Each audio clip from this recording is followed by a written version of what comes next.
morning, good morning, good morning. Good morning, good morning, good morning. Good morning, good morning, good morning. Good morning, good morning, good morning.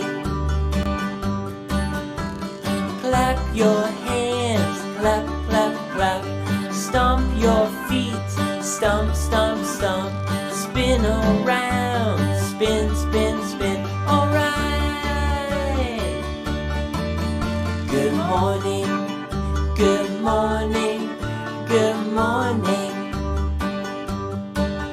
Good morning, good morning, good morning.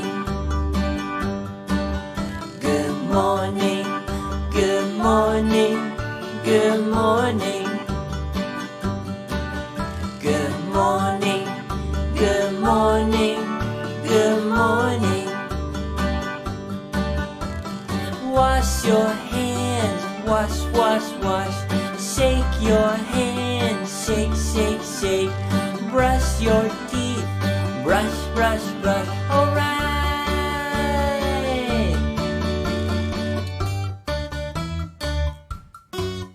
Good morning.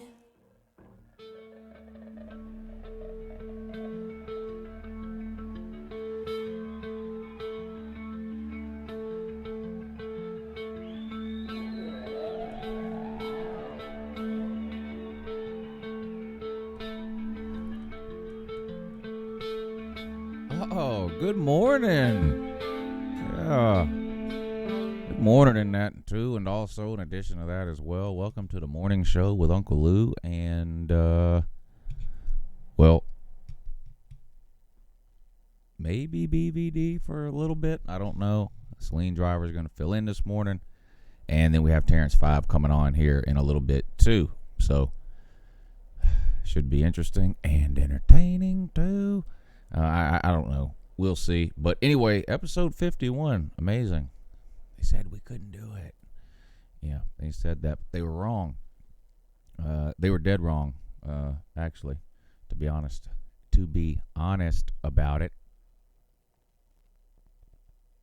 There you go. Maybe we'll try that. Also in 2. Anyway, welcome to the morning show with Uncle Lou and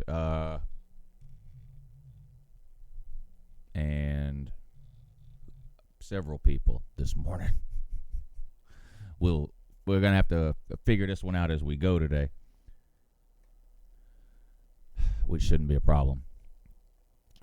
Anyway, we do this show every Monday, Wednesday, and Friday at 8 a.m. So I appreciate you guys tuning in this morning. I see a lot of familiar names in the comment section. If there are any new viewers this morning, welcome to the morning show. This is something totally different than anything else we do here on the channel.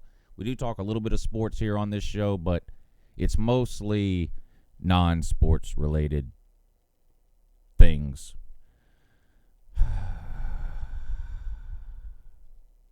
Right? Right. Yeah. Got some super chats. Could read those.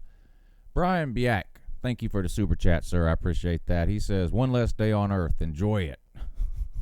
That's the most depressing thing you could have put in there first thing in the morning. But anyway, thanks for tuning in. Rob J, thank you for the super chat, sir. He says, good morning, Lou. Houston has corona, no school. Is that true about the school? I know they had canceled school in several school districts in Washington, but I did not know they had canceled it in Houston, too. No cases in Augusta yet where I live. There's a couple of cases in Atlanta, but nothing here yet that's been confirmed anyway. But I think way more people have it than what they think anyway. I think only 1,500 people in the United States have been tested. So there's a lot more people walking around with coronavirus than what we know. I can tell you that right now. That's for sure. SaleenDriver, thank you for the super chat, sir. Good morning from your substitute co-host. That's right, SaleenDriver will be joining us here in a few minutes. But I did find some college football related stuff that interested me this morning. I wish I would have found this last night for the actual college football show, but I'm going to put it up on the screen in a minute. But there's a website I go to every once in a while. I don't know if it's who it's affiliated with or who runs it. It's literally just called collegefootballnews.com. I don't know if it's affiliated with any other major, sports organization or whatever. I don't know who owns it or anything like that, but I go there every once in a while, and it's mostly articles on there, and they do a lot of rankings and lists, like 5 things these teams need to do or whatever. Anyway, they have a list up now where they rank the hot seat rating of every single Power 5 coach in all 5 of the conferences. So like they'll start with the ACC, and whoever is 14th, that's like the safest coach. So I haven't looked at it yet, but like I'm sure Dabo Swinney would be 14, the safest coach in the ACC. And they work all the way down to 1. And they do that for all 5 conferences. So I'm going to pull that up in a minute, and we'll go through that and see what there is to argue about. The other thing I don't have to pull up, but I read this yesterday. Somebody else did a ranking of all the Power 5 head coaches, just best to worst. And they had James Franklin third. James Franklin, 3rd best coach in America. Now, I've loved James Franklin. And every time I talk about James Franklin, though, I hear from people in the comments who tell me he's not that good of a coach. Like, I'm overrating him. And I wouldn't have him anywhere near 3rd. I think he's probably 10-ish, top 10-ish for sure, but not 3rd. I mean, I think that is crazy to have him 3rd. But anyway, that was interesting to me. There's actually somebody out there who is higher on James Franklin than I am. That's just amazing to me. Anyway, shout out to everybody in the comments section. Dago, Mike Reiser, Alberto Sancho, SaleenDriver, Ballard, Philly Special, the Big 12, Mike Taylor, Snake Spence, Thomas, Jasper, Jr., Tom, Tyrance5 in that, Tiger Cat, good morning. Bears, Cubs, Canes. Appreciate all of y'all tuning in this morning. Let's add this jabroni to the show. Yeah, good morning in that. Good morning, Lou. How you doing? Man, I couldn't be doing it well. I guess I could be doing better. You could always be doing better, but I'm doing good. How are you, sir? I'm happy to be here. I'm happy, honored once again that you let me on the greatest call-in show. Morning show. Morning show. Yeah. All of YouTube. That's right. No doubt about it. Tyrance5, thank you for the super chat, sir. He says, let's have some fun for this amazing show. Woo. Yeah, we are going to have some fun. And Tyrance, we'll, all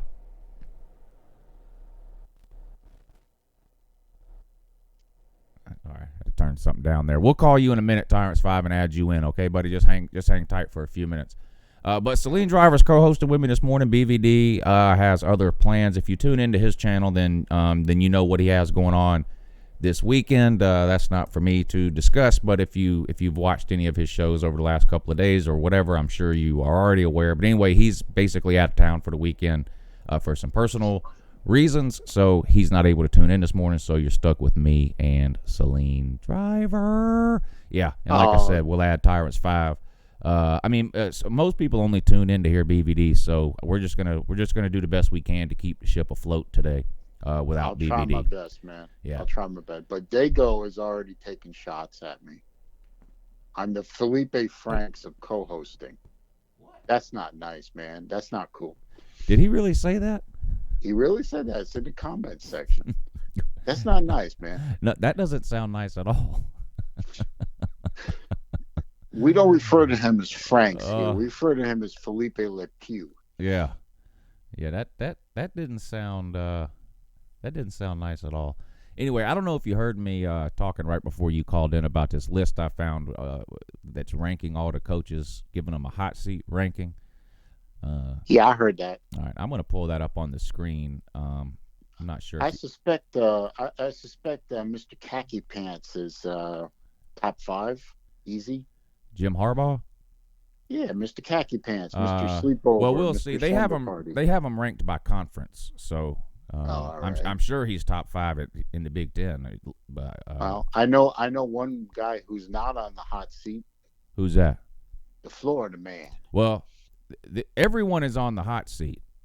But this article tells you who's the least amount on the hot seat. So we'll start with the ACC, and I've got it pulled up on the screen. I'm not going to spend a lot of time on all of them, but of course, Dabo Swinney is the least amount of hot seat in the ACC. I mean, that's obvious.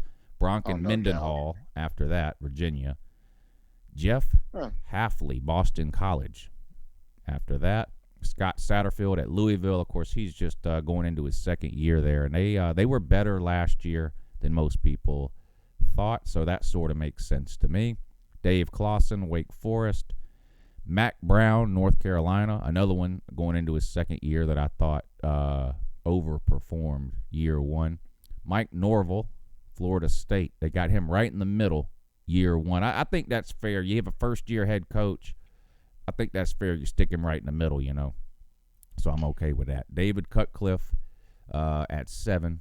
Jeff Collins at 6, Georgia Tech. Very disappointing in year one, although I think everyone knows it's going to take a couple of years to turn that offense around because of the triple option situation. Justin Fuente. You got a bunch of big hosses on Georgia Tech that were built for one purpose, and right. now you've got the whole team going to a completely different purpose. Right. No quarterbacks that could throw the ball, no real wide receivers, so I think everyone knew. He's screwed for at least another year. Yeah, 3-9 last year. I mean, I think he probably needs to double that this year. He needs to. I think the goal for Georgia Tech this year should be to get to a bowl game. We'll see if they can do that. Lou, he beat Miami.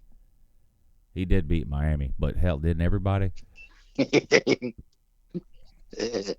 have Justin Fuente at 5, and he has been a disappointment to me at Virginia Tech. He's been very. He was hired around the same time Bronco Mendenhall was hired at Virginia.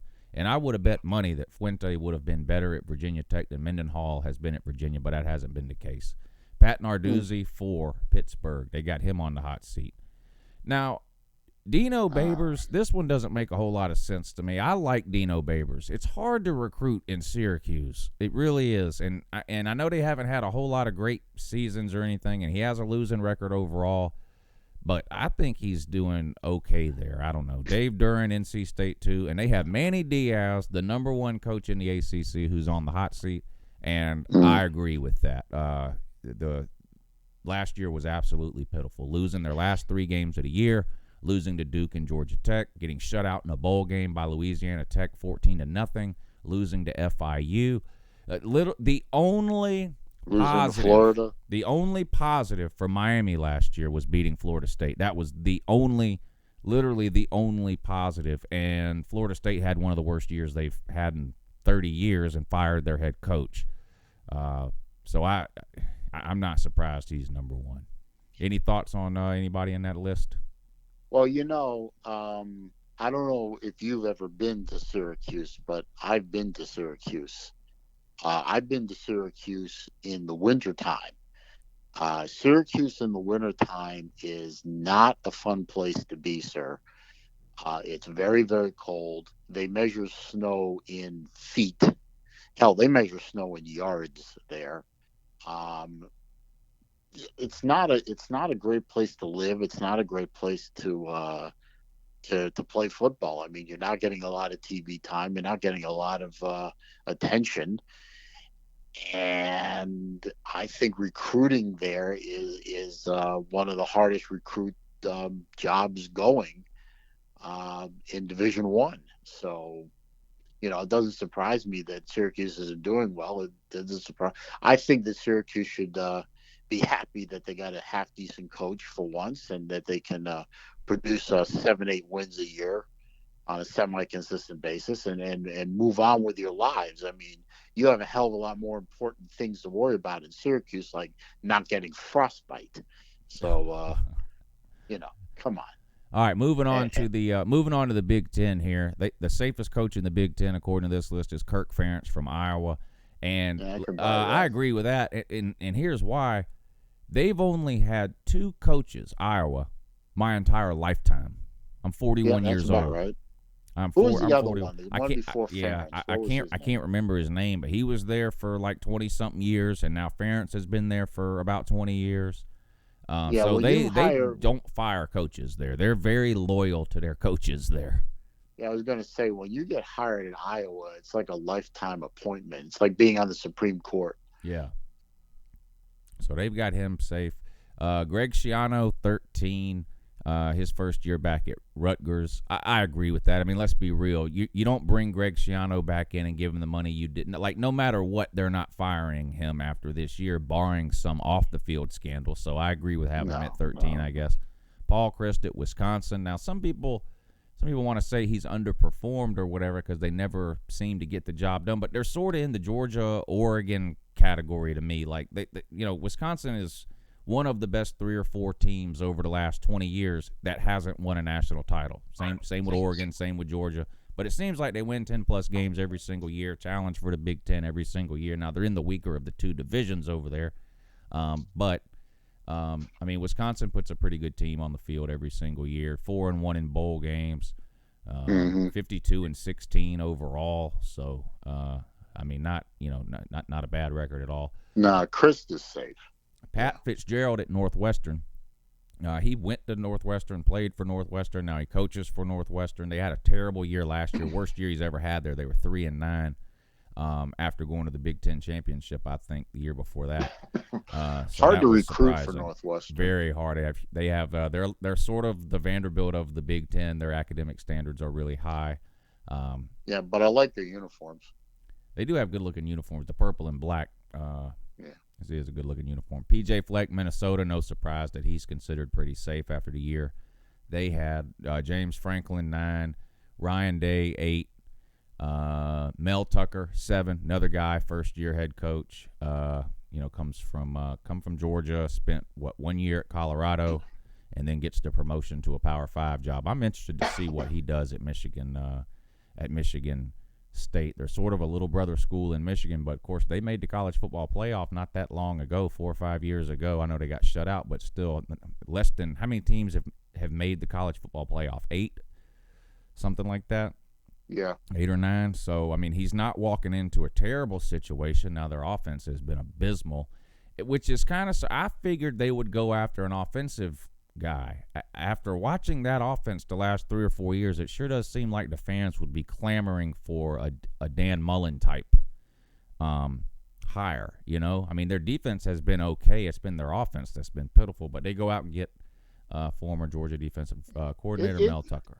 It's got to be a hard slog for the Michigan State faithful to recruit in the same state and region with teams like Ohio State and Michigan, right in the same backyard, recruiting in the same states. I mean, it's a similar situation to Florida State, Miami. I mean,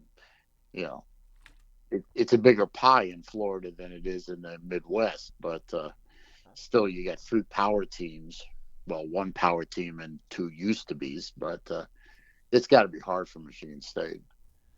Now, the next one on the list, Jeff Brom, Purdue. I'm kind of surprised to see him this far up on the list because it wasn't that long ago he was considered like one of the up-and-coming coaches. I mean, he was interviewed for several other jobs other than Purdue over the last 2 or 3 years and chose to stay at Purdue. But they got him 6th, which is closer to being, as far as this list goes, that's closer to being fired than it is to being safe. This is closer to 1 than it is to 14. And they got Tom Allen at Indiana, Lovie Smith at Illinois. I got a question on those 2 guys. I mean, Indiana, Illinois. I mean, these are 2 programs that make Vandy look good. I mean, how can you be mad at those 2 program head coaches? They got literally nothing to work with. Especially Indiana. I've seen their football facilities. They are atrocious. Right. Word of the day, atrocious. Yeah. See if anyone in the comment section can spell it. Yeah, I don't know. I don't talk about Illinois that often for obvious reasons, but every time I talk about them, I say the same thing. Walk up to any average college football fan on the street. Ask them to name every team in the Big Ten. They will not name Illinois. Without fail. They'll probably name the other 13 or whatever it is, but it's people just almost forget that Illinois even is a team. Mike Locksley, Maryland is third. They've got Jim Harbaugh second on this list. Yeah, well. And they have Scott Frost as the number one hot seat coach in the Big Ten. No, that's got to be wrong. Frost is only going into his third year. Come on, guys. I disagree too. I do agree that 2019 was very disappointing for Scott Frost.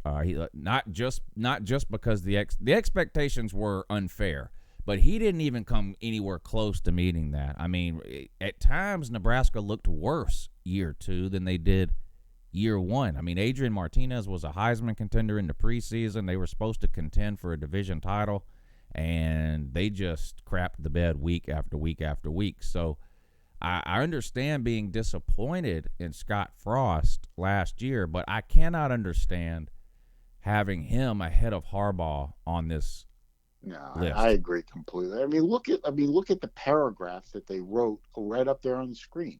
The reasoning that Harbaugh should be number one sells itself. 4 straight bowl losses, 5 losses to your main rival. No titles, no Rose Bowls, no playoff appearances. The man is an abject failure by any standard of measurement. Yeah, I really don't get it. It's I don't know. I mean, like you said, Frost is going into his 3rd year. Harbaugh's going into his 6th year now. 6 or 7. No division titles and 0 wins over your rival. And let's be real, Michigan, like the expectations are higher at Michigan to start with than they are at Nebraska. So, like, and I know, like, Michigan has been better than Nebraska, but Michigan is expected to be better. So I don't understand that at all. If for no other reason, just based on the tenure of time that each coach has been there, that one doesn't make a whole lot of sense to me. I mean, when you say this about Mullen, it always grates me because I always want to scream at. I do scream at my screen. I say he was coaching at Mississippi State, for Christ's sake. He's never going to win a division title in the SEC West. That's obvious. But it's not. I can't argue with it's fact. Not obvious because Mississippi State has won a division title in the West. Okay, but let me make my point. I mean, it's the same thing with Harbaugh that you say with Mullen, and I can't argue that you're absolutely right. Even though he's at a 2nd-tier school for most of his coaching career, he ain't won anything. I mean, I'm the first to admit, at Mississippi State and at Florida, Mullen ain't won nothing. At some point, you got to win something. Same thing with Harbaugh. You know, everyone can say and sing your praises of what you can be and what you should be, but at some point you've got to win something. Harbaugh ain't won nothing. Agreed. Now, I could say easily that Mullen has a better chance of winning something before Harbaugh does. Well, we'll talk about Mullen when we get to the SEC part of the list. Okay. Slim Shady, thank you for the super chat, sir. He says, how's it warmer when I left Memphis than when I got to Warner Robins? It's like wiping before you poop. It don't make no sense. The weather is stupid down here. It's pouring down rain and 70 degrees for a week. Now, today I wake up, sun shining, beautiful day outside. I go outside and it's freezing cold. So it's just ridiculous. Gator Zone, thank you for the super chat, sir. He says, who's the Trayon Harris of hosting? What's up, SaleenDriver? Well, Saleen, I don't know. I think Frank, that's called damning me with faint praise. Who would be the Trayon Harris? I don't know. I'd have to think about that. I would have to think about that one. I really don't know, but let's Harris. Man, that was it. Although he did manage to beat Georgia. Yes, even though he couldn't throw the ball. Yeah, he sure did. Bless his heart. I'll never figure that out. All right, on to the Big 12. No surprise, Lincoln Riley is considered the safest coach, followed by the grass eater at Kansas. Going into year 2, he was 3-9 his first year, but again, it's Kansas. I think Les Miles is in a similar situation to Scott Frost. I don't think anyone cares that he went 3-9 last year, but if he goes 3-9 again, I think he'll be way higher up on that list. You can't bring Les Miles in and pay him that kind of money and then just sit back and accept 3-win seasons, even if you're Kansas. How's he going to recruit for that school, Lou? I don't know, but what was it? It was 10 or 15 years ago Kansas won 10-plus games. Like, I know it was an anomaly, but that just proves it can happen. Yeah, even a broken watch is right twice a day. Come Right. on. And the thing is, it's all based on expectations. They could have kept the coach they had and won 3 games. You don't bring Les Miles in to keep the status quo. So, he needs to get them to 6 wins. I honestly believe that. So, I mean, it's not like the Big 12 is loaded with elite teams. I mean, if Les Miles is a great coach, he should be able to get Kansas to a point where they can beat teams like Texas Tech. It's going to take another year or two. Iowa State, whatever, those types of teams. We'll see. You can't beat Iowa State at home. No, you got to beat them every other year. Dave Aranda, Baylor is 8. Matt Campbell, Iowa State 7. Another guy that's on a lot of people's list to get a better job soon. Hey, where did Baylor come from all of a sudden? Weren't they like the year before last? Weren't they like a doormat, and all of a sudden they're top 10 team all of a sudden? Well, yeah, I mean, they were really good several years ago, like during the Robert Griffin era, right? And then all that stuff happened with Art Briles and all the rapes, and like the entire football staff was fired. The entire athletic department was fired. Half the school's administration was fired. And that set them back big time. And then they had a couple of seasons where they won like 0 games or 1 or 2 games or whatever. But they bounced back really, really quick. And that's amazing. I mean, it was almost a death penalty for them, and they bounced back within 2 or 3 years. I mean, look at the ponies down at SMU. They still haven't recovered. Right. Yeah, this past season actually was the best season SMU has had since that scandal in the 80s. So Baylor brings in Dave Aranda out of LSU, though. So they still him from LSU. Matt Rule, of course, the coach last year at Baylor. They lost him to the NFL. He's with the Carolina Panthers now. So Dave Aranda gets a shot as a head coach in the Power 5 at Baylor. Oh, good. He gets to coach the cross-dresser. Lovely. Cam Newton. Matt Campbell, Iowa State. Chris Kleiman, Kansas State. Now, here's a coach I really like here. I don't know if it's Kleiman or Kleeman. I really like this guy. I think he's going to have some success at Kansas State. 8-5 in his first year there, replacing legendary head coach Skeletor. Okay, he's doing pretty well considering what he's got to work with. He's doing real well. Mike Gundy at Oklahoma State. How old is he now? 48? 50? 50? He's a man. He is a man, but he's not 40. Man. Oh, man, I'm 40. Now you're 50, buddy. Now, when he was 40, it was weird. When he was 40, he was a man.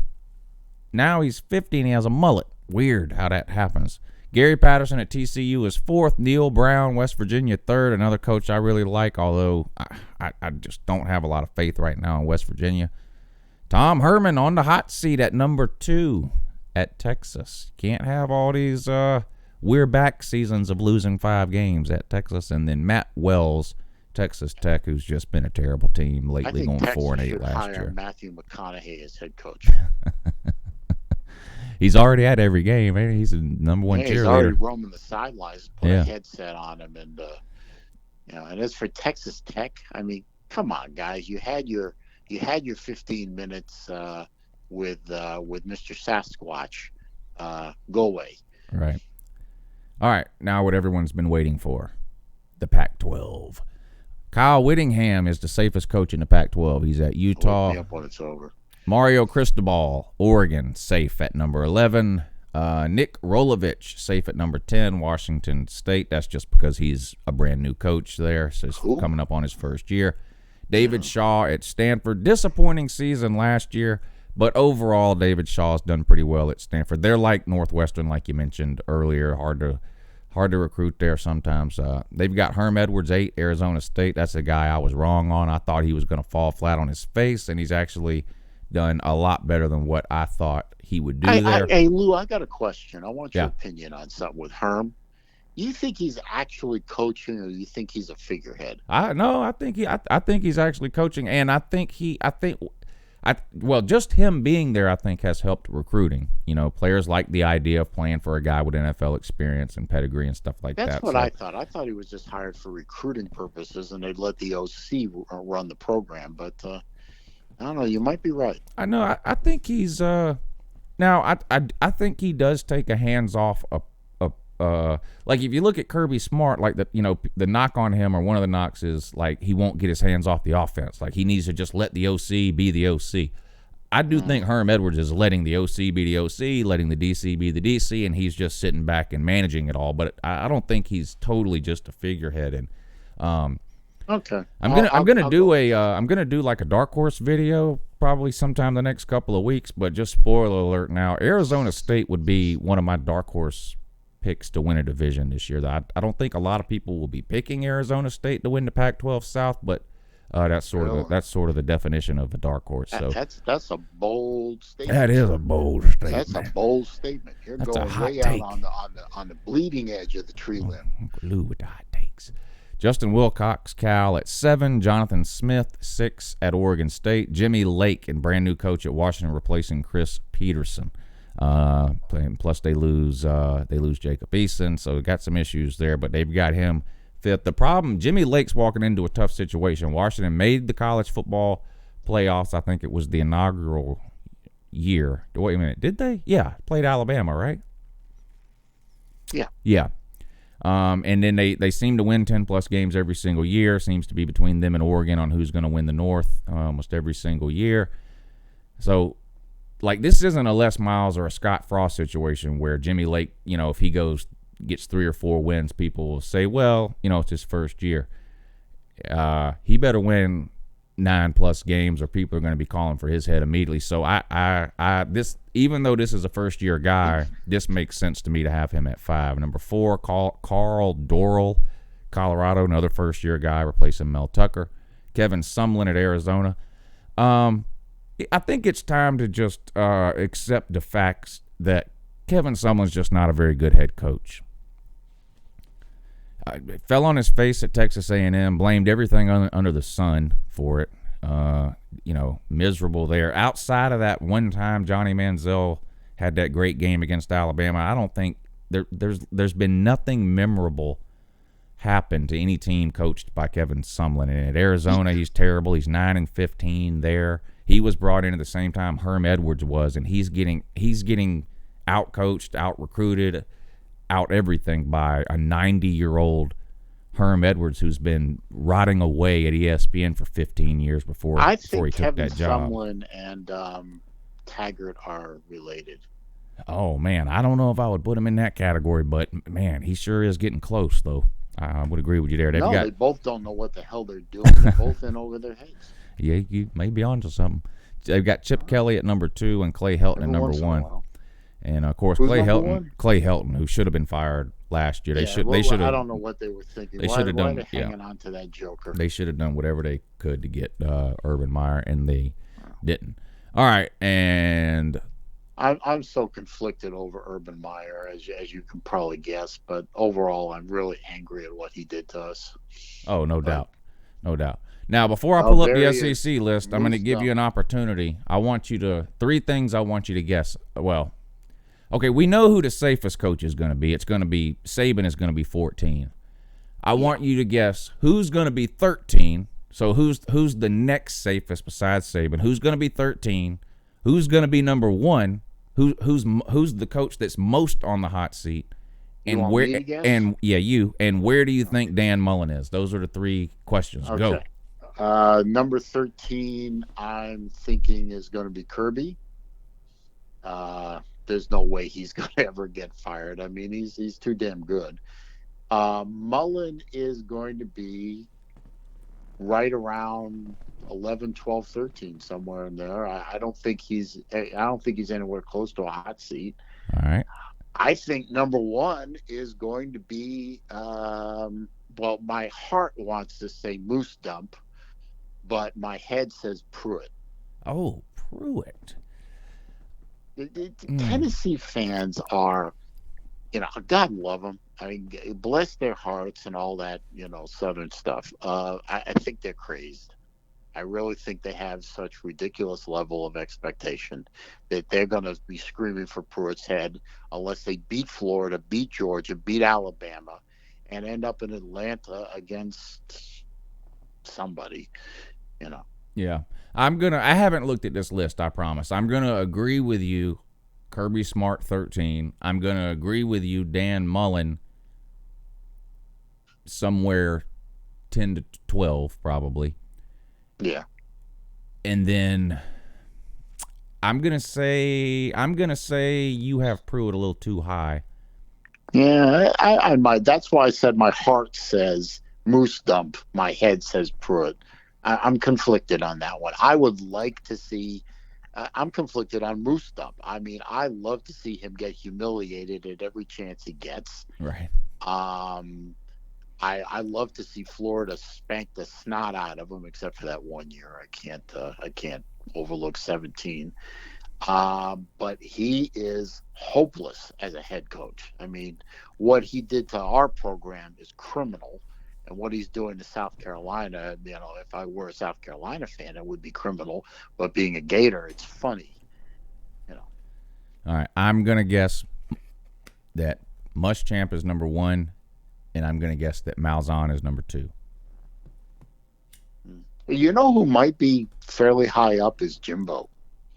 I didn't think of that, but Jimbo, he comes in with all that hype of winning a national championship in Florida State, and he comes in being paid $75 million and so on and so forth, and and you're coming into a Texas A&M program that I think they have as ridiculously high expectations as the Tennessee program guys do. So he may be up there too. Well, we were both wrong about number 13. Oh yeah, I forgot about Orgeron. I did too. He's easy to forget about. And I'm not even making an excuse. If I would have took more time to think about it, I clearly would have put Orgeron at 13. Well, Kirby's got to be 12. Then. Now, yeah, but if Kirby's not 12, I think the list is potato. So let's see who. Yeah, okay, well, Kirby is 12. I have no idea. Scrolling is a little delayed for me, but Mark Stoops, Kentucky, 11. Yep, Kirby's 12. That figures. Dan Mullen, 10. So we had Dan Mullen pegged pretty right there. Yeah. Lane Kiffin, 9. We like Mullen down. Here's the new coaches here. Place. Lane Kiffin, 9. Sam Pittman, 8. Eli Drinkwitz, 7. These are all the new coaches. Mike Leach, 6. Gus Malzahn at 5. I guess that's because he's beat Alabama a couple of times, 2 out of the last 3, I guess, 17 and 19. I guess that's what saved his job, but I don't know. I still hear from probably over half the Auburn fans that I hear from are done with Malzahn, but he's 5th on this list. I think Malzahn looks like a deer in the headlights guy. Half the time I see him roaming the sidelines, he looks like he's saying, I don't know what the hell's going on. Pruitt's number 4. Yep, your boy Pruitt, number 4 there. Well, I was wrong. Okay. Let's see. The top 5 in this list, Derek Mason, Vandy. Oh, you were on to something with your Jimbo Fisher analysis, though. They've got him at 2. Well, I try and, be a little smart about this so you keep having me back on, Yeah. I don't want to sound like a complete potato. And, of course, that means Muschamp is number 1. Say Moose Dump Moose one Dump. time. Moose Dump one time.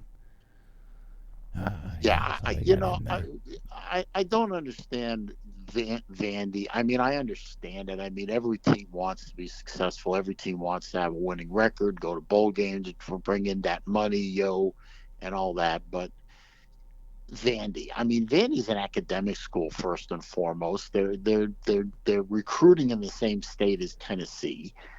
They're never gonna be a championship contending team. So just, you got a decent coach trying to work with, he's trying to make chicken salad out of chicken. Right. Leave him alone. I think the thing that was really keeping Derek Mason's head above water was beating Tennessee. I think he beat them 4 out of 6 years or something like that because Tennessee was just so bad. But now Tennessee finally beat them last year. So that, they don't even have that to sort of hang on to now if you're Derek Mason. But I'm with you. Who else? Listen, the odds of them getting another James Franklin are about zero, I think. I mean, I still think that's one of the greatest coaching jobs this century is what James Franklin was able to do at Vanderbilt. Winning 10 games there, unbelievable. Okay, comment section is saying to me, I assume to me, McElwain or Shark Humper, as I refer to him, is greater than Mullen. Just stop it. Stop it. Just stop it. You're wrong. You'll never be right. Stop it. Come on. McElwain is better than Muschamp. I'm better than Mullen. Come on. Please. Yeah. Please. I mean, I guess winning your division 66% of the time is worse than winning your division 0% of the time. Yeah, I can see that, but that's the only thing that the McElwain, the McElwain humpers can hang their hat on. Every other metric, and besides, with Mullen running the show, it feels like there's an adult running the show finally, instead of some aw shucks Midwestern big toothed shark humper. Come on. McElwain should never have been an SEC coach at any level. The man, that aw shucks attitude, don't cut it in the SEC. Come on. Gator Zone, thank you for the super chat. I'm gonna get caught up on these. Now I wasn't able to look at the chat while I had the list pulled up there, but Gator Zone says 13 Stoops, 1 Muschamp, Mullen 7. He was pretty close on Stoops. Mullen.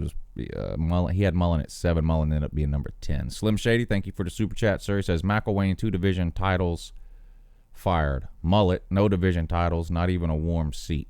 This does not compute. It computes if you're a Gator fan. You know what's going on in the program. But I love you, Slim.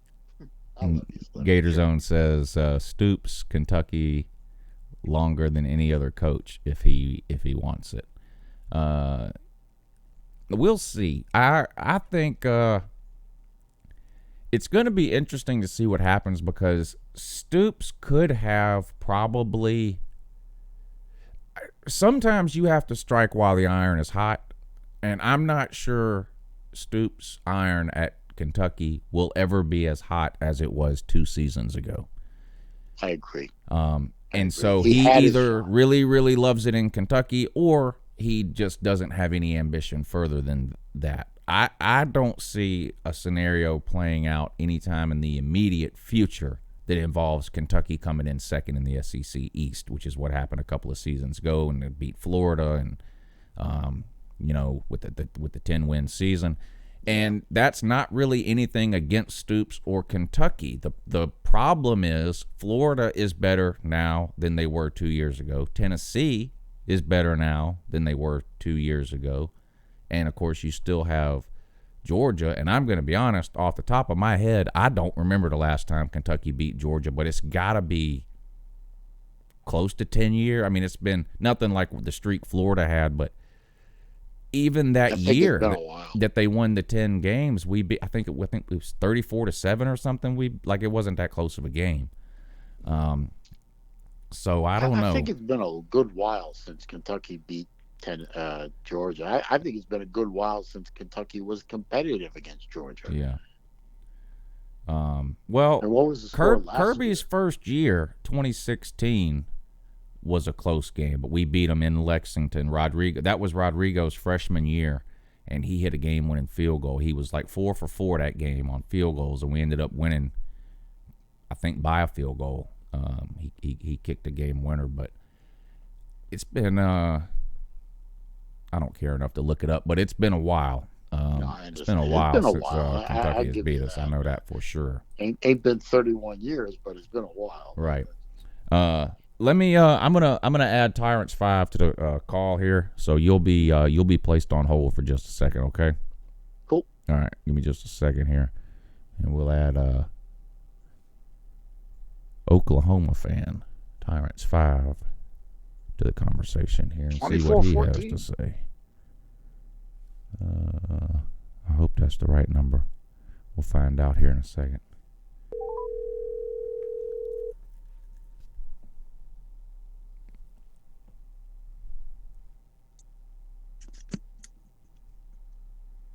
Hey, good morning. Oh, yeah, good morning in that. But you're on with UNCLELOU on the morning show, too, with SaleenDriver, too. Yes. Good morning to you and...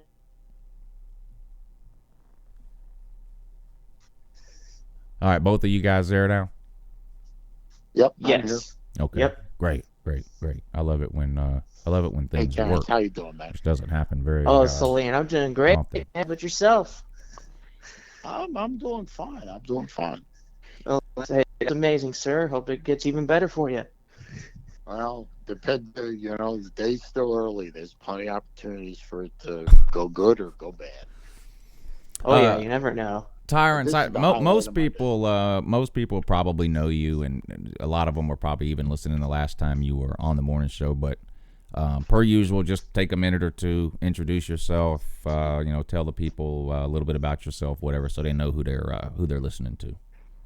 Gotcha. Well, hello everyone. Hello chat room. Tyrance5 here. Big Oklahoma fan, as I have been since and in the Central Tornado Alley. Don't worry, I've survived. But yeah, I mean, it's always great to be on this show. It still sucks that I don't talk to BBD, but but hey, we got Saleen, we got everyone else here in the house and the chat room. But I'm here to have some fun here. Let's have a great time actually, and let's just dupe it out. That's all I really got to see. That's all I really got to say. Remember, Tyrants, I am older than DVD, but I do have most of my teeth. Now, before we move on to non-sports related material, is there any thoughts or anything stand out to you about that list of hot seat coaches that we went through? Anything seem just like blatantly wrong, or anything you want to tell us about the Big 12 in that list? Whatever, the floor is yours, sir. I mean, I really don't have much on to say, but the Big 12 list, pretty much expected of what I would think, not really much of what I might know about Les Miles or how well he's going to do for his second season, but, let's see, let's not see. Hopefully they can do like they did in 2017 and beat Texas and make them feel even more depressed for Texas fans. I always love seeing that. But not really much about the list, though. I thought some of them were pretty good. Some were on the picks, but yeah, that would be my little just quick breakdown of that list. What was your thought about Tom Herman being I think Tom Herman was 2 on that list. Yeah, number 2. I mean, that's not bad of where he would be, because even though all the hype he got in Texas, he still hasn't really lived up to the standard that Texas fans want for their coach. And and that happens when coaches, because this is a guy who flips off the camera during the recruitment process. I mean, come on. You know what? That's a good point about Tom Herman. I think there are some coaches who, through their personality, are maybe able to gain an extra year or 2, even if things aren't going great. Tom Herman ain't that guy. Tom Herman rubs a lot of people the wrong way. So if he's not winning at Texas at a high level, I think the patience level with him is not going to be nearly as high as it would with a coach that's maybe considered to be, I don't know if friendly is the right word, or I don't really know what the right word is, but Tom Herman's just not a... He's an asshole. Well, I mean, I wasn't really going to come out and say that, but the thing is, you can be that. Like, there's a lot of people who would say that about Nick Saban, right? I mean, he talks to the media like they're a group of 4-year-olds. He talks down to people. But he's Nick Saban. He's got 5 national titles in the last 10 years, whatever it is. So you can get away with that kind of sort of demeanor and attitude when you're winning at a high level. If you're at Texas and you have that type of attitude and you're going 7-5, I'm not sure how long that's going to fly. At the very least, you could try to at least beat your rival one time, to save your ass. But he ain't even done that. I'm trying to think who would be like the opposite, like Mike Leach, right? He's an okay coach. He's another one that's been in the Power 5 forever, never won a division. Every once in a while, he'll get his team to 8, 9, or 10 wins or whatever. But everyone loves him. The media loves him. The players love him. The administrations always love him. I mean, everybody loves Mike Leach. Everybody loves a clown. So somebody like that, maybe he gets away with an extra season or 2 of disappointment because he's so well liked. But somebody like Tom Herman, I'm not so sure. Short leash, I think. You hit the nail right on the head, though, because I've seen what Tom Herman was like. All the time when he loses, he cries, he gets mad, he whines like a little bee, a bee. Like every time, like just like in the Oklahoma State game where like he thought they were fighting, like I get that, but he just started screaming at him, and it's like, dude, like calm your tits, like Right. shut up. I'll be honest. Like as a Georgia fan, I think Kirby's smart. I don't think he's Tom Herman, but he's not Mike Leach either. Like he's short with the media. He doesn't have a great if Kirby Smart were to have a couple of bad years in a row, I think it would be real easy for certain groups of people, I think, to turn on him. And some of his on-field stuff too, I think, would be viewed differently if he wasn't winning as many games as the sort of I get the whole watered down thing. I understand that, but Kirby is Kirby will get in these kids' faces on camera, during a game, face to face, yelling, grabbing them by the inside of their shoulder pads and yanking them around, and people kind of say, well, but he wins 10, 11, 12 games. Today's age, you act like that on the sideline and win 7 or 8 games, there's going to be some people, I think, that have something to say about that. So. Oh yeah, I remember when I saw some of that when the Tennessee coach, when he pulled that other kid's helmet, I forgot his name, and they started griping about him doing that. It's like, kind of hard for you to put your hands on a player in today's day and age, right? Because, and Kirby does it a lot. Snowflakes will start to melt. Kirby does it a lot now. Not hitting or anything like that, but I've seen him grab face masks a couple of times, and I've seen him grab the inside of somebody's shoulder pads and jerk them a bunch of times. And Jeremy Pruitt, I think, is another one whose attitude could potentially get him in some.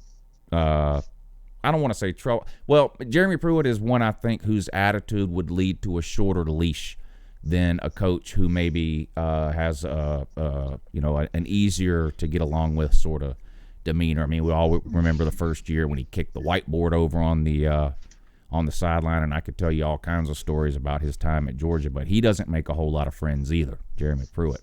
Now, I don't know that maybe he's changed or mellowed out. I don't know, but I doubt it. But he's another one I think that who was the whiteboard played, Woo? Well, the whiteboard played Jeremy Pruitt and lost. That's so far. That's Jeremy Pruitt's biggest win so far is against that whiteboard. Oh, big time.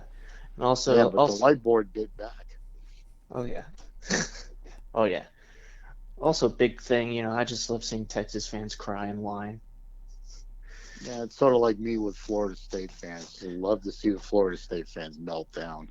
Oh, yeah, because I'm pretty sure, because I know Uncle Lou has seen the terrifying reality of Texas fans. Oh, no doubt. No doubt. It's like, you know my pain now, Uncle Lou. You know my pain, what I have to deal with every day. It's so funny. When we played Oklahoma in the Rose Bowl, and I've told this story a bunch of times, when we played Oklahoma in the Rose Bowl, I heard from a bunch of Texas fans, and they all told me the same thing. Get ready to hate Oklahoma fans. They're the most obnoxious fans on earth.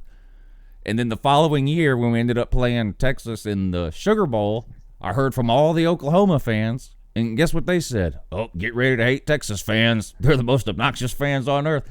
Playing Oklahoma and Texas in back-to-back years really gave me a greater appreciation, I think, of the Oklahoma-Texas rivalry than I had before. I mean, I knew it was a big game, and it's played at the State Fair, the Red River Shootout, that whole thing. I knew it was a big game, but being exposed in back-to-back years to large groups of Oklahoma fans one year and then large groups of Texas fans the following year, it really gave me a whole new perspective on sort of how intense that rivalry is. Yeah, but at least the Oklahoma mascot didn't try and kill your mascot. Oh yeah, I forgot about that. Well, Oklahoma tries to kill their own mascot every time they tip that wagon over. That's a good point. Oh yeah, but I remember when that happened and PETA started attacking. It's like, PETA, shut up. Like, you don't know what. Oh my God. Yeah. I remember when we used to bring a live alligator out on the field. Oh yeah. Kind of stopped doing that after damn thing broke loose one time. Well, Baylor used to have a real bear. The first game I ever went to was Georgia hosted Baylor. It was 1988, 89, or 90, sometime in there. Georgia hosted Baylor. First game I ever went to, and they had an actual bear on the sideline. It was the craziest. Crazy. They don't have that anymore, but they did back then, and I'm sure it had something to do with PETA while it's gone now. But PETA's all over Georgia all the time, too, about UGA. It's just you ever ridiculous. seen an alligator run? Yeah, they run fast as hell. They look like they run fast. They do. They can hit 30 miles an hour in a sprint. Yeah, and they climb fences, too. Oh, that's nice. I'm screwed. Yeah. I am very screwed. I am too fat. Yeah, I'm too fat to run away from. I'm too fat to run away from a bulldog. Oh, I'm not fat. I just have the chub on me. I need to lose some weight. Well, don't forget, I'm old. I'm older than BVD, and I'm older than Lou. So.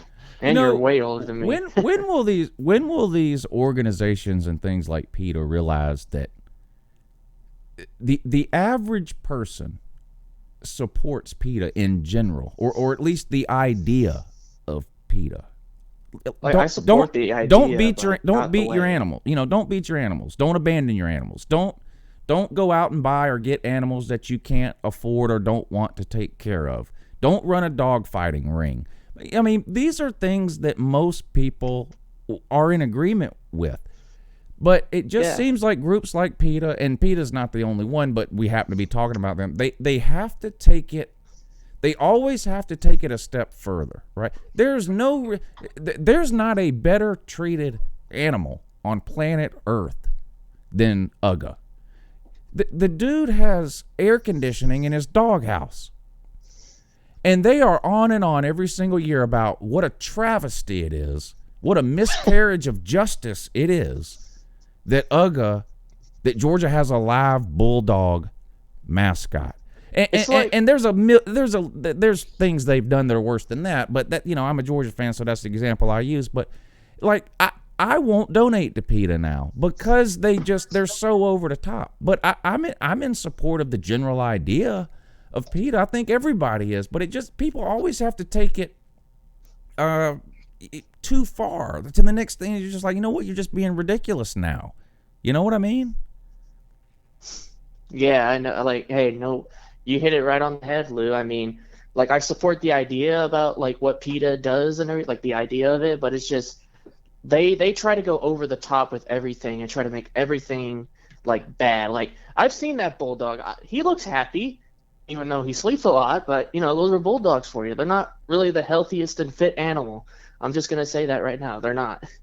But they're adorable like that. It's just like, oh, look how lazy he is. Vegans, there's a lot of vegans that are the same way. Like, I could care less what anyone else eats. I don't care. If you want to eat veggies, if you want to eat carrots and stuff, whatever, I don't care. But then be a horse? But then you've got the vegans who want to shame everyone who's not a vegan. You know what I mean? Like, oh, I can't believe you're eating a hamburger. I can't believe you're eating a steak and all that. And it makes you just hate all vegans then. I can't stand that.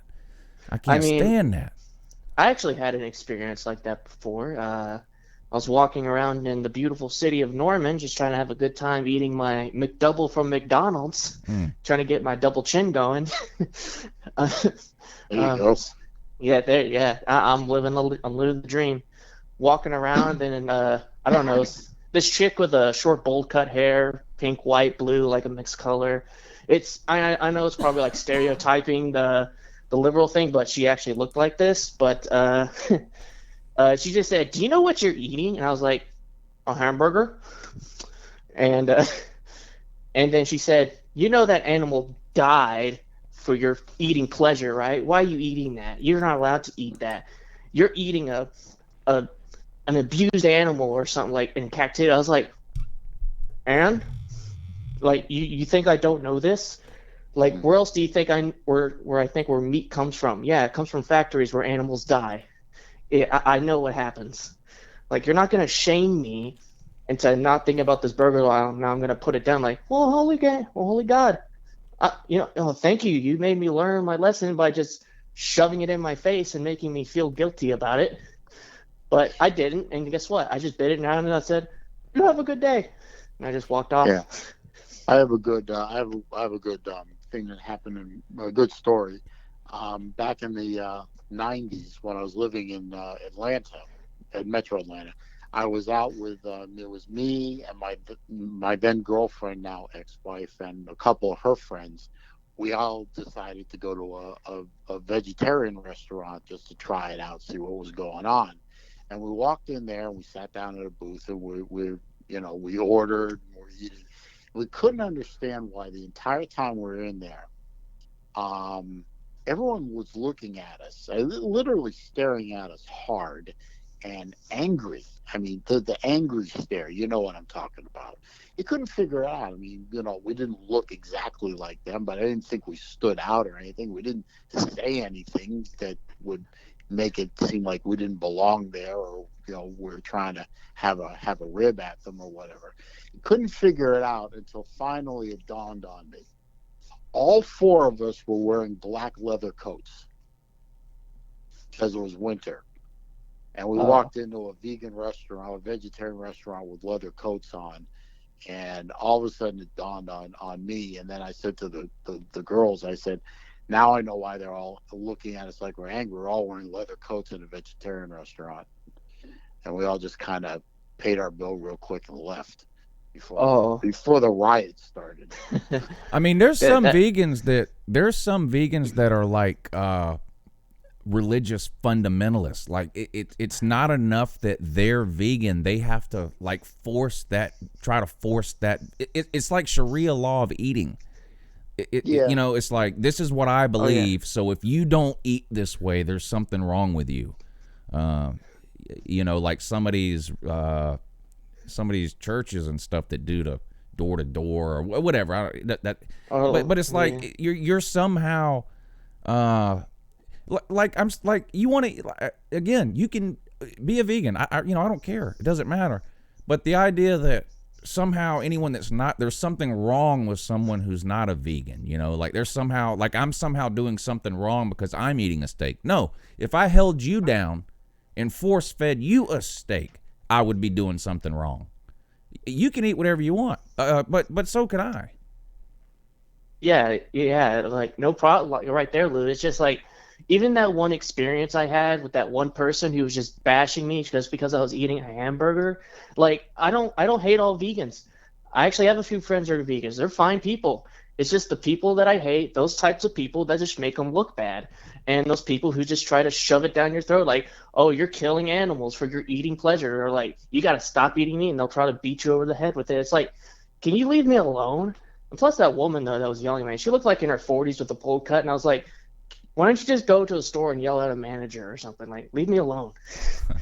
I think the ones that walk into a restaurant and start screaming about little baby chickens. They're like a breakfast restaurant.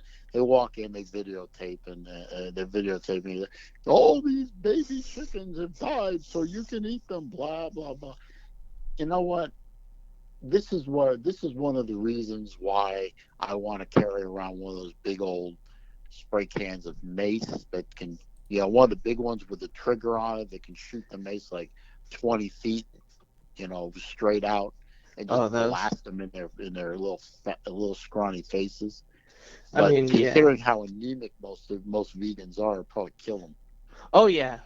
Because just like I said, I don't care you're vegan. I don't care what you eat. But if you get in my face and try to shame me about what I eat or like what my eating pleasures are, like I eat meat. Like almost every human does. Like, we eat meat. Sorry, like you can't change that. We've been doing it for thousands of years. Your ancestors probably ate meat.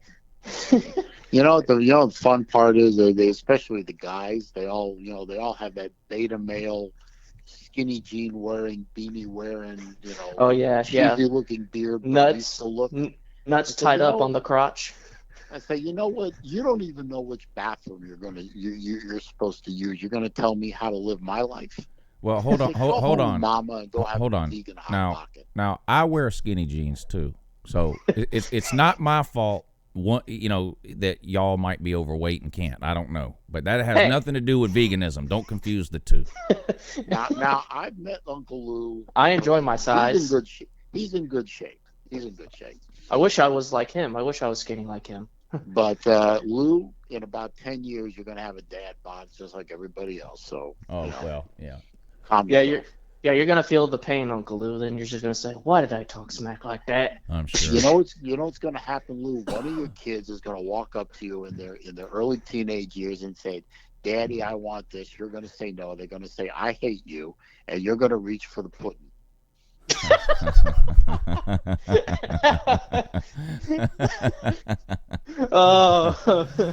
Waikiki, thank you for the super chat, sir. He wants to he wants to say what's good, up to everybody. So thank you for the super chat, Waikiki. He says, "What's up, Saleen and T5." T5, hey, that's pretty good. I like that. I Short like that too. It's What's like up, Waikiki? you're like the latest incarnation of the Terminator. You know, T2, T5. you're the Hey, T5. what's up, everyone? Yeah, Gators owned. Thank you for the super chat. He says, "Is vegan football still a thing?" I have never heard about that before, but it wouldn't surprise me if that's one of the kicks they were to get on, that football shouldn't be made out of pigskin. You can make vegan leather, so I guess they made vegan leather footballs. Oh my god! I'm still trying to wrap my head around the concept of vegan leather. I mean, how do you make leather out of a plant? I mean, And how do you drink shredded up grass? Like, I think that should taste awful. Either of y'all ever eaten kale? Or even tried it? Yes. I've never Yes, even by tried accident, it. yes. I've never even tried it. Is it people? Does it even have a taste? No, it just tastes like dirt. Like, just tastes like dirt. What? It's like Even a with green ranch. leafy. What is it, like a green leafy type of thing? It's like a green. It's like a giant green leaf. Even with ranch, it sucks. Yeah. What Like, do people cook kale, or do they eat it like a salad? They eat it like a salad. Okay. It's like I don't know. It's like the crappy version of a salad. It's like a crappy version of it. Tofu. It's like I'd rather. Is another Sorry. one I've never. Tofu is another one I've never had either. That you see, that I guess the vegans talk about a lot. I've never had. I've never tried or had tofu either. Yeah, I've never had that either, but I like grilled asparagus though. I like grilled asparagus. Oh man, yeah, me too. Asparagus is so good. I love broccoli myself. I'm a big broccoli fan. Yeah, Lou Jr. eats broccoli. I can't believe he loves broccoli. If we made broccoli every day, he'd eat it. It's broccoli and salad. Lou Jr. loves it. I love to saute broccoli, a little bit of salt, little bit butter, saute it. Takes about 3 minutes, and it's great in a stir fry. Yeah, yeah. Sounds nice. Now my daughter, I have to pay her to eat vegetables, literally. She can't stand them. She won't eat them. I'm like, you're gonna regret that. Hey Lou, I wanted to ask you a question. I thought of it when I was prepping this morning. Yes, I did prep for this. I didn't want to come in here stupid and cold. Oh boy. I thought about what you were talking about a couple weeks ago about Comcast. And getting that separate line. I was wondering whatever happened with that. I did nothing, and all of a sudden I've had no problems. I think it was an OBS problem. The program that I use. Did you update it? OBS is a free program that's developed by a team of people, and they update it here and there when they get around to it, type of thing. And so it's not the most stable of platforms, because it's free and they just sort of do it just to do it. I don't know. Or maybe there was just some sort of issue with Comcast internet for that week or so, because y'all remember how it was. I mean, the stream was cutting in and out, in some instances 5 and 6 times per stream. Oh, yeah. I didn't change anything. I didn't do anything different. I never went and bought a Wi-Fi extender or anything. It just went back to working again. So I have no clue what the issue was. I don't have any idea. I didn't update anything. I didn't change any settings anywhere. So I really don't know. Well, at least you didn't have to spend any more money. Yeah, I'm not complaining. I'm not complaining. Even though sometimes OBS can be unstable, it's still a pretty good system to use. I use it. Yeah, so. And I haven't found anything else. Like, I would pay if I found something better, but it was $20 a month or whatever. I would pay. I mean, I write it off on my taxes anyway. I mean, I pay $30 a month for my editing program. I mean, I pay for a lot of stuff that I need. I don't mind paying for something that's better, but I haven't found anything. I mean, there's Wirecast. There's a few others that are similar and do the same sort of thing that OBS does, but I like OBS better, and it's not just because it's free. Like I said, there are free editing programs, but I pay for Adobe for the stability. I don't have to worry about it. It's not, I don't have to worry about spending 2.5, 3 hours editing a video, and then right before I get ready to save it, it crashes, and I have to start over and all that kind of stuff. I mean, it works like it's supposed to because I pay, and and if it doesn't work, I call them and I have a reason to yell, but it works great, so I don't complain. I don't mind paying it. Like I said, I just write it off anyway. So, but so I don't know if it was an OBS issue. I don't know what it was, but it's been working fine.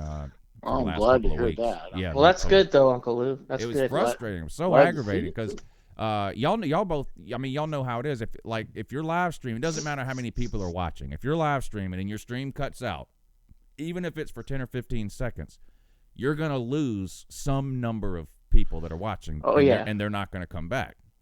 That's true. It's frustrating. That is true. Yeah. Slim Shady, thank you for the super chat, sir. He says the same people that bash you for killing animals are pro-abortion. Hypocrisy of the highest order. He's not wrong. That might be a generalization. I don't think that every vegan is pro-choice, but I get the point that you're making. Yeah, I get what he's saying. Yeah, it's actually he's actually not wrong, but geez, let's not go down that rabbit hole, please, God, don't go down that. Let's see. Okay, said and done. Let's move on.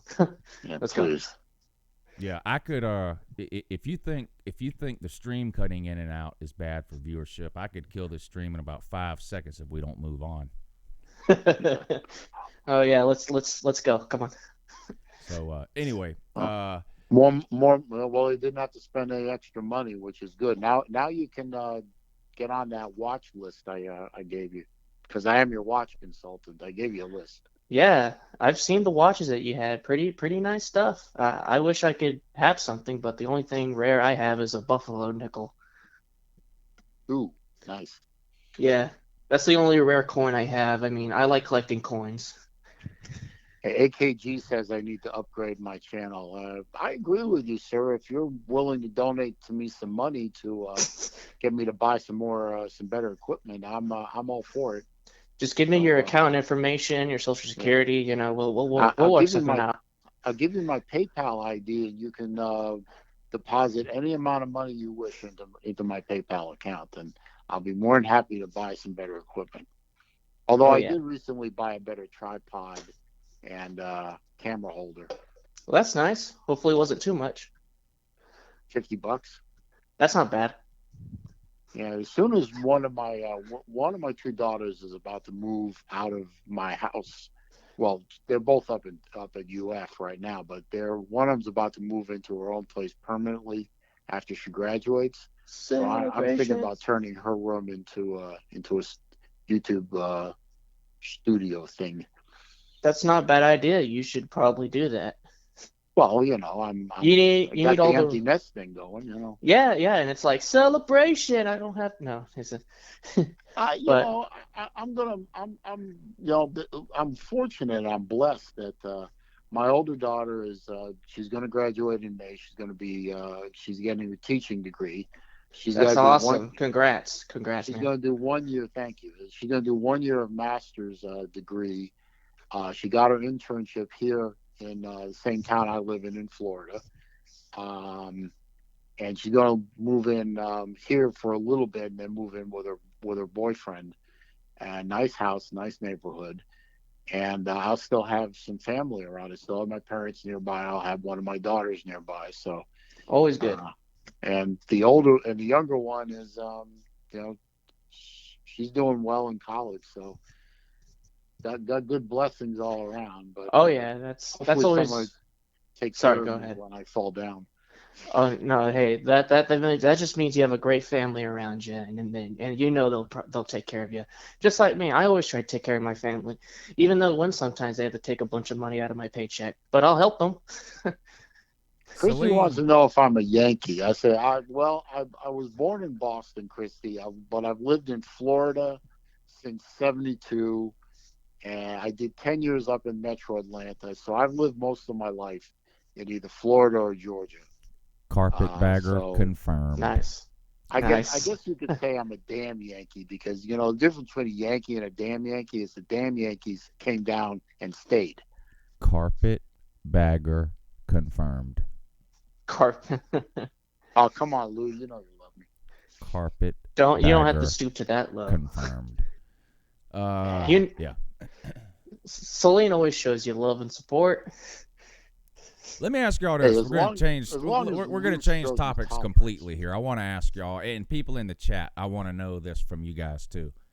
Do either of you have any of those? And there's hundreds of them now. These subscription boxes. You know what I'm talking about? Subscription boxes. There's hundreds of them. There's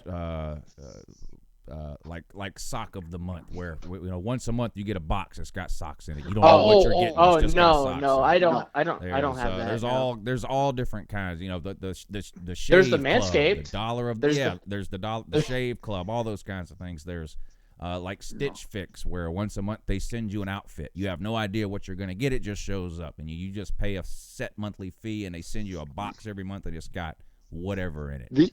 The only one of those that I ever really came close to considering was from a place called Watch Gang. Yes, watches, I know, blah blah blah. But Watch Gang is such and they have 3 tiers: black, I can't remember, black, platinum, and there's one in the middle.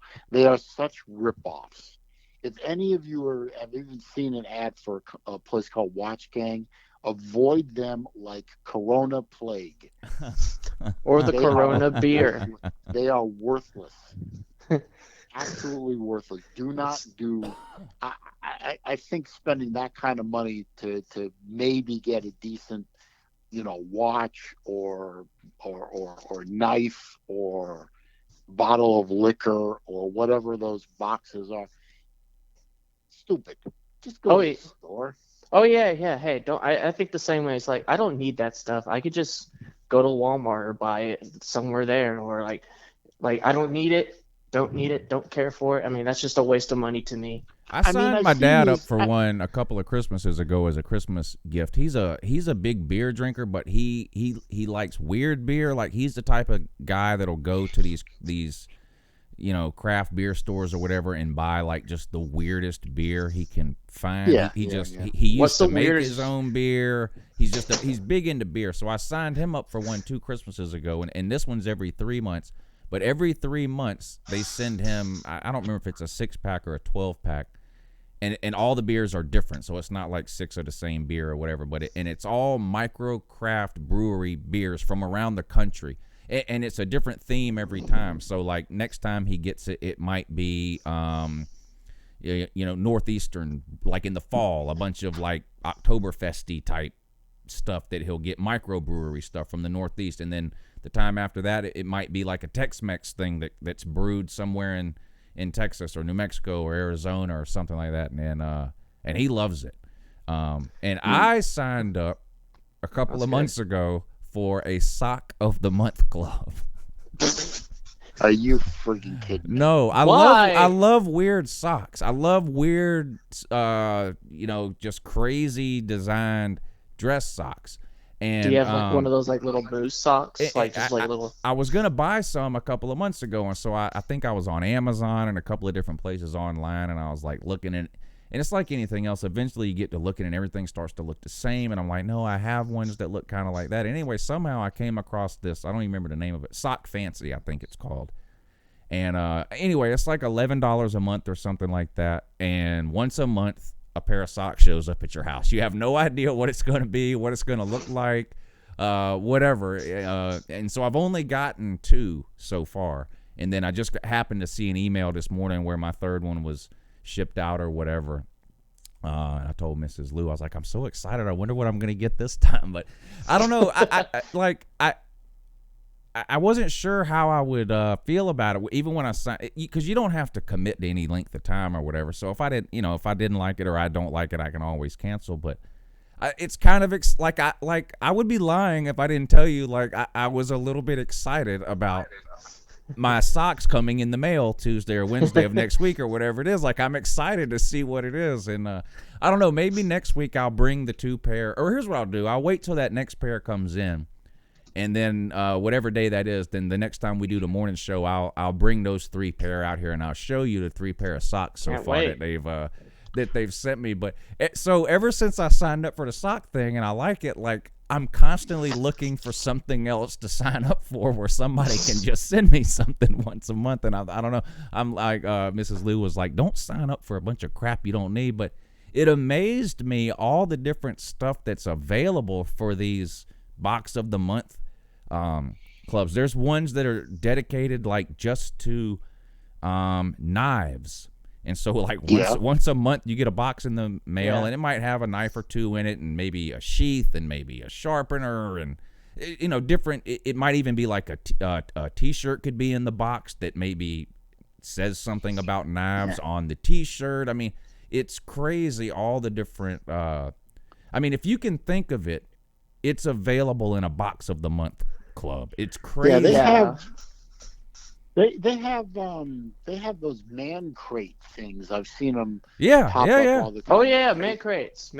Yeah. I think are those like the drink stuff or like the man? Is it like no? They could be all kinds. Yeah, of it's like potluck almost.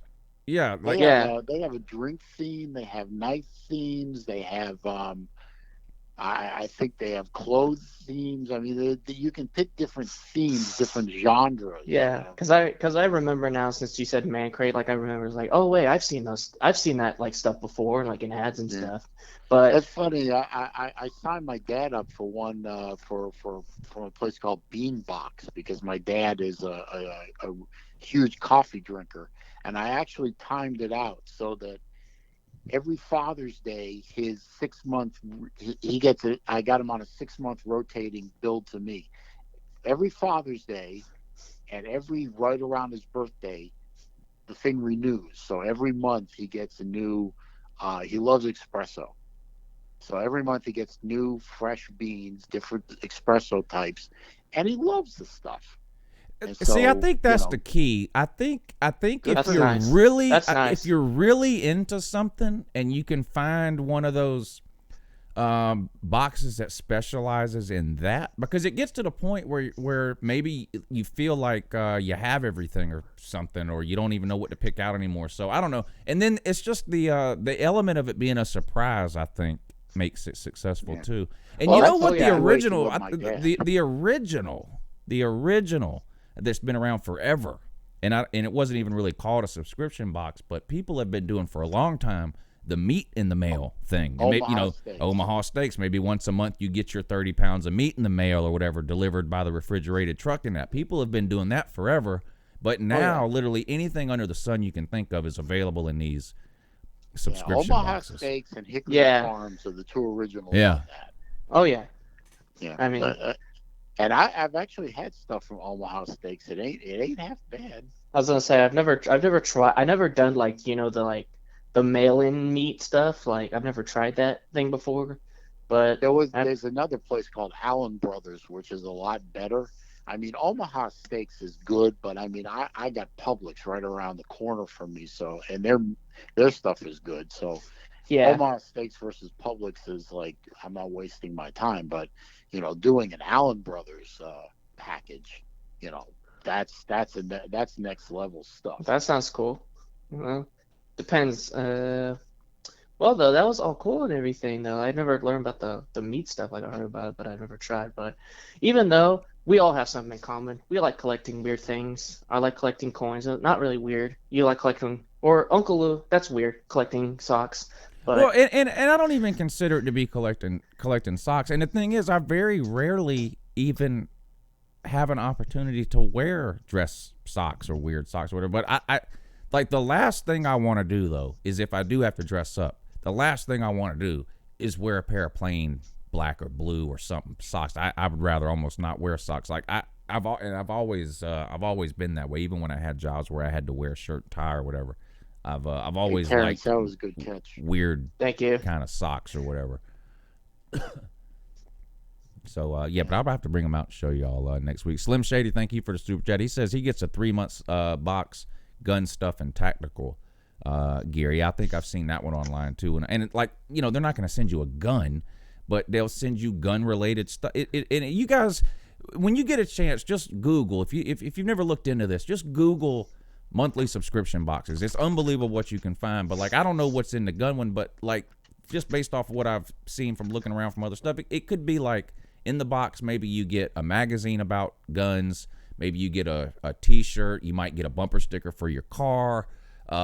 You know, it'll be 5 or 6 different things in there, and every month it's different, and you just get all kinds of. Some of the stuff is, and some of this stuff is, I mean, they have some of these subscription boxes are $60, $70, $80, $90 a month. Some of them are expensive. I think I'm going to go find one with spicy stuff, you know, like hot sauce. I guarantee you they have one. Oh, I hot guarantee sauces, yeah. you, like every month they send you 5 different bottles of hot sauce or something. I guarantee you they have that. That's probably a popular one. Every time I go out of town, my brother and my dad are big into hot sauce. Every time I go out of town, I go to, like when I was in Gatlinburg this last time, they had a hot sauce store. I love I went in there hot and sauce. bought like some of the craziest hot sauces I could find or whatever. Yeah. We have one here in town. It's all hot sauces and stuff here in the city I live in, but it's kind of remote from me, and it's in a touristy area. And right now, we're in what we call season, so parking's impossible down there. So, no, thank you. Dago just says like- he needs a I'll Scotch wait of the till month after, subscription box. Scotch of the month. They probably have a Scotch. You know what? You know what my dad had to do for the beer one. When it's delivered, you have to show ID and sign for it. Because I remember ordering that, saying, "What's keeping a 17-year-old from signing up for this beer of the month club or whatever?" But they probably have a Scotch one too. It's probably a little more expensive than the beer. Hey, I mean, RB hey, Samada's got the right idea. Sriracha is the bomb. oh yeah. Well, I was gonna say they at least they're smart though. They know like, hey, people might try to fake it, so you know they have to get you to sign it and everything. But yeah, but like I said, I love hot sauce. I like putting it on my chicken wings. You know, big time chicken wing fan. I like But, the flavor of hot wings, but I can't stand like when I love chicken wings, but I get mild. I'm not a hot sauce. I don't like things that are too hot. I love the flavor of like buffalo wing sauce, but I can't stand anything hot or spicy. I like the buffalo. I like the Louisiana hot sauce buffalo wings. Like my dad makes this like he makes his own sauce, but he like puts like Louisiana sauce or like mixes it up with something even hotter to taste it. It was like, and it was so good. Even though my stomach didn't like it or the bathroom, but you know it was still good. Well spent. I like Frank's is actually pretty good. Frank's is good. Frank's is If you good too. spike it up a little bit, it's really good. But Oh yeah. we have a Chicago style pizzeria locally that really does excellent wings. The only problem with them is you have to remind them to make the wings extra crispy, or they don't fry them long enough, and when you sauce them, they turn mushy, and I hate that. I gotta have my wings crispy. Oh yeah, crispy, nice meat. You know, all the way through the bone in. Like I eat the whole thing, even though if it's hot as hell. I eat the whole wing. I don't waste it. I like spicy food, but I don't like blow the back of my head off spicy. And like you said, as I move along in life, I find that this real spicy stuff makes me suffer later. I know, like even though it makes me suffer. Yeah, like me too. Like it makes me suffer in the bathroom a lot, groaning, but I just can't stop. It's too good. Like that's a risk I'm willing to take. Chicken wings are one of my favorite things to eat. Like you guys that watch the Saturday morning shows during the football season, you always hear me talk about what I'm going to eat that day for the football games or whatever. And probably It's either a calzone or a wing. Probably the thing I Or eat the boiled most peanuts. is chicken wings. I love chicken wings, but if I go to the chicken wing place here in town, I order mild. I don't want medium. I don't want hot. I don't want volcano or nuclear or whatever they are calling it. I Honey get barbecue's mild. good. And lemon. I'll eat lemon pepper. And yeah, I'll eat some of the flavored wings that aren't hot and spicy. Oh, yeah. Like Parmesan or I love different things Parmesan, like too. that. But as far as eating the hot and spicy wings, that's not for me. I love the flavor of buffalo sauce, but I don't want the super hot. I just like the mild. Yeah, I mean, Yeah, honey I love barbecue. lemon. Sorry, Honey barbecue, I love that. Parmesan, oh, I love that too. It's a great. I just love it. It just tingles in my mouth. Parmesan, that flavor. There's a couple of places here in town, and I don't know if this is something that's only happens here. For some reason, it's the Chinese places that there's a couple of Chinese-owned buffalo wing places here. They're not Chinese restaurants. They're wing places, and there's a couple that are owned by Chinese people, and they do a mixture of mild and lemon pepper. If you have not tried that, find a wing place in your town. Maybe somebody will special make them for you, even if it's not on the menu. But it's because those are my two favorite wings, mild and then lemon pepper. But there's a couple of Chinese places in town that have a mild lemon pepper wing. I think they do it in the mild sauce first, and then maybe they roll it around in the lemon pepper after or something. I don't know how they do it, but it is so good. I'm trying to decide whether or not to time this message out or not. Which message? The one that says Uncle Lou's a big pussy. Oh, he's probably saying because you don't eat hot wings or something, probably. But I like Jamie. He's not a bad character for who he is. Yeah, I mean, I think I'll leave him alone. He's just looking for okay, attention. yeah. He's just looking for one attention. time. I'll give you a pass. We'll give you the pass. But Uncle Lou, you made a good case. I will probably try that. See what my local wing place can do for me. Call him and ask him. Even if it's not on the spice it up. menu, they probably have had people ask for it, even if it's not on the menu. Oh, yeah. So ask them. Yeah, it's so good. Just ask for Yeah. say, hey, is there a way you can mix the mild and the lemon pepper flavoring Oh, together? yeah. It's so good. I was gonna say, there's some wing places, like I think I know one of them that'll like mix up the flavors with for you, like for a special order or something like that. Yeah. The place just here have to that does pay. it is called the best place here that does it is called A-Town Wings, and it's a wing place. They sell wings, hamburgers, hot dogs, chicken fingers, that kind of thing. It's a to-go place, really, not a drive-through, but it's a Hey, it's always a good place to go to eat. And Lou is man, killing so me good. right now. He really is. Making you hungry. So Making good. me hungry too. I probably will eat something. Hey, guess what Uncle Lou's doing tomorrow? What? Most of you know, if you've been watching this channel for a while, that Mrs. Lou has multiple sclerosis, and tomorrow is the walk for MS walkathon thing or whatever here in Augusta. Oh yes. And we're all That's going to that. Me and Mrs. Yep. Lou and Lou Jr. Luann can't go. She has a dance competition thing she has to do. But me and Mrs. Lou and Lou Jr. and Mrs. Lou's parents, my dad, my brother, and her sister. There's a big group of us anyway, and we're going to the MS walk tomorrow. So you guys wish us luck. I think I have to walk 2 or 3 miles or something.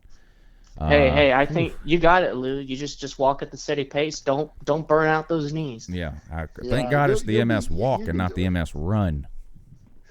Yeah, I was just like I said. I am like when you said that you can't. I was like, I'm very curious to see how Uncle Lou can run. I just want to see his run cycle.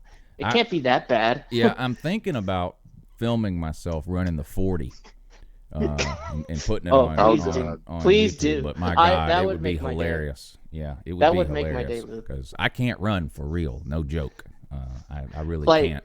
Is it just like kind of like a stutter step, just like you take like long steps with your legs? Well, it's weird because it's impossible to describe. You have to see it with your own eyes. But I'll think of something at some point, and we'll do something, and I'll run the 40-yard dash, and we'll. I would just like to see you film in it or that something, but information. Then for it some would be reason, hilarious. yeah, as I No say, doubt just I don't think I could run 40 yards. I really don't. I could run 40, but I'd just be super tired and just go back and sit on the couch and enjoy some food. Well, ever since I broke my my ankle, I can't. Honestly, I can't run on it. It feels too weird.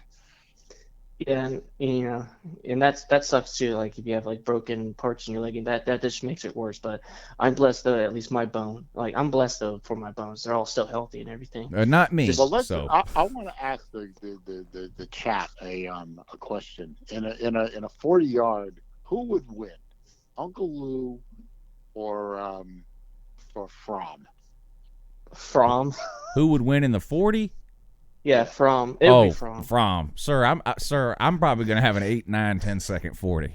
Somebody says, I thought you played football in high school, now you say you can't. I was in a car wreck several years ago. That's why I can't run. Oh, yeah. I also remember when, I think, the old video one time when you were complaining about fat people in Walmart. Yeah, that was when I was having all the surgeries. Yeah, that was when I was having all the surgeries, yeah. Hey, don't worry, Uncle Lou. I kind of agreed with you. Like, sometimes, like, because I was just saying, I work in retail store. That's where I work, and plus, got my taxes all done for my returns, getting paid big money. But I mean, there's some people that ride the carts, that don't need it. Like, I've seen a lot of people like that. Like, I've seen people walk in the store all fine and everything, and they're just like, I'm lazy. I'm gonna go take this cart, and they just drive around. And it's like, dude, give that to someone else. Well, what's funny is in the video, I clearly state in the video, I say, look, disclaimer. I realize there are some people that are overweight, but they also have some sort of physical ailment that I can't see with my eyes, and they need to be in the cart. I get that, and those aren't the people I'm talking about. I clearly say that in the video, but if you go read through the comments on there, it's full of fat people making excuses about, I'm 800 pounds, but, I have whatever elbow cancer, so I have to ride. Well, fine. Well, I'm not talking about you. I clearly said that in the video, but it makes me think that all the people that I think if you watch that video and get your feelings hurt, it's because I'm talking about you. That's what I think. Like, you are just in that cart because you're fat. Oh, yeah. If you watch that video and get your feelings hurt, because it's like I'm fat, and I thought it was hilarious. I was laughing my ass off. Because it's like sometimes it's true, like some people are like that. Like some people might be overweight, like I understand, but some people will have nothing wrong with them. Like they just look big, and they just think that just because they're big, they have the right to ride the scooter when nothing's actually wrong with them. They're just big on the size.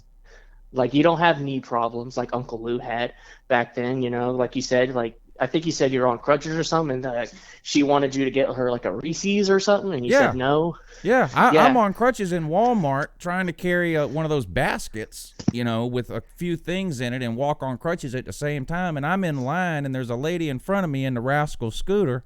That I mean, the ones I'm talking about. They sit in the seat. And their ass is dragging the floor on both sides of the seat. You know what I mean? Their ass is 5 feet wide, and she don't want to get out of the cart, and she drove too far past the Snicker thing, and she's already, the cashier is scanning her stuff, and she's gonna turn around and ask me to hand her a Snickers bar. I told her, and the thing is, my hands were clearly full anyway. So even if I didn't want to be an asshole about it, I couldn't have handed her a Snickers bar. I'm standing there on two crutches and a basket full of whatever it was I was buying. I don't know what she thought I was going to do to hand her a Snickers, but I straight up told her no.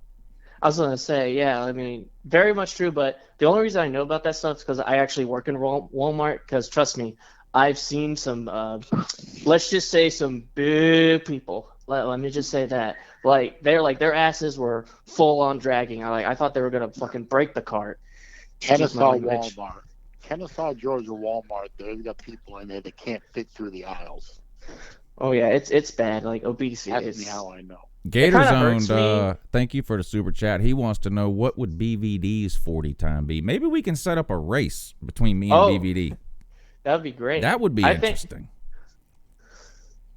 That would be fun to do. A race between me and BVD. Could outrun me.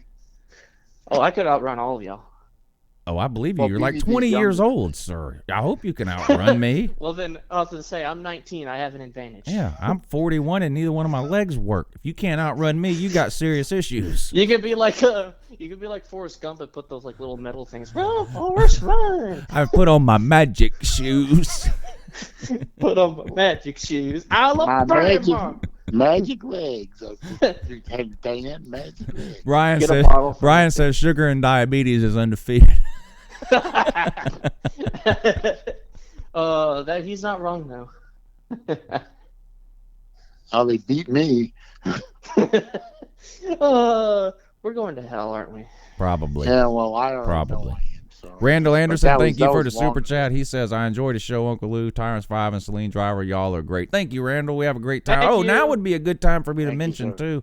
you see how much fun we're just sitting around shooting the shit, and we just happen to be broadcasting it on YouTube. But if you want to sit around with me and BVD and whoever else we have on and shoot the shit, email me, louandbvd@gmail.com. It's easy to do. All you need is a phone. You know, it's not video chat or anything. You see how it works. You just call in and we just talk. You don't have to be nervous or whatever, but if you've got the time and you want to be on the show here one morning, shoot an email, louandbvd@gmail.com. Both these guys have been on multiple times, and and we'd love to have more of you on too. It's a good way to get to know some of the names we see in the comment section all the time. That was sort of the idea in the beginning, was to get somebody's names on that we see all the time in the comment section, but really we don't know that much about them outside of usually what football team they root for.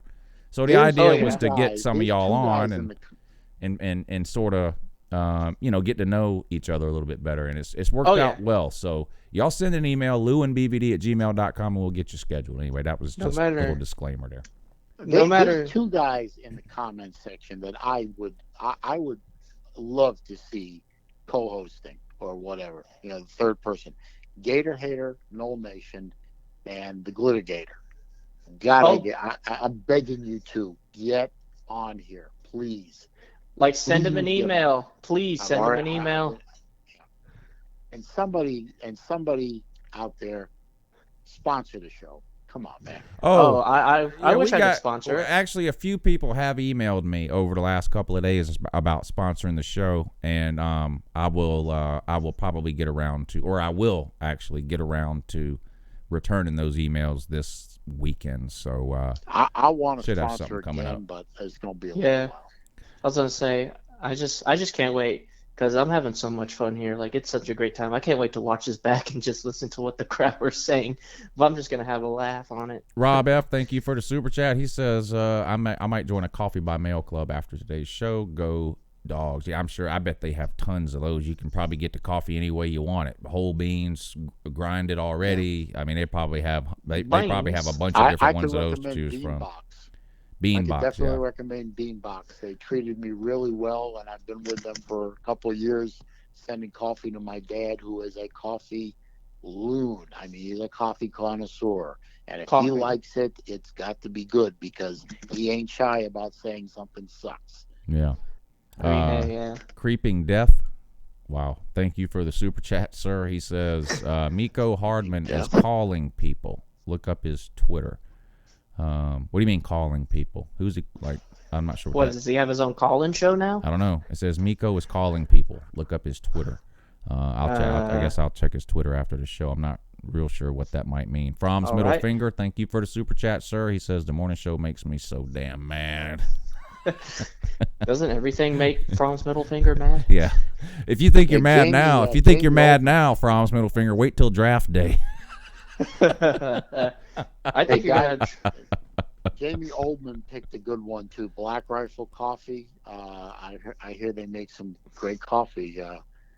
Somebody should try that out. I know a few people that had it and liked it. So good call, Jamie.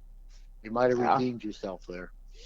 You better have, because I've been seeing some of the stuff he's been putting out.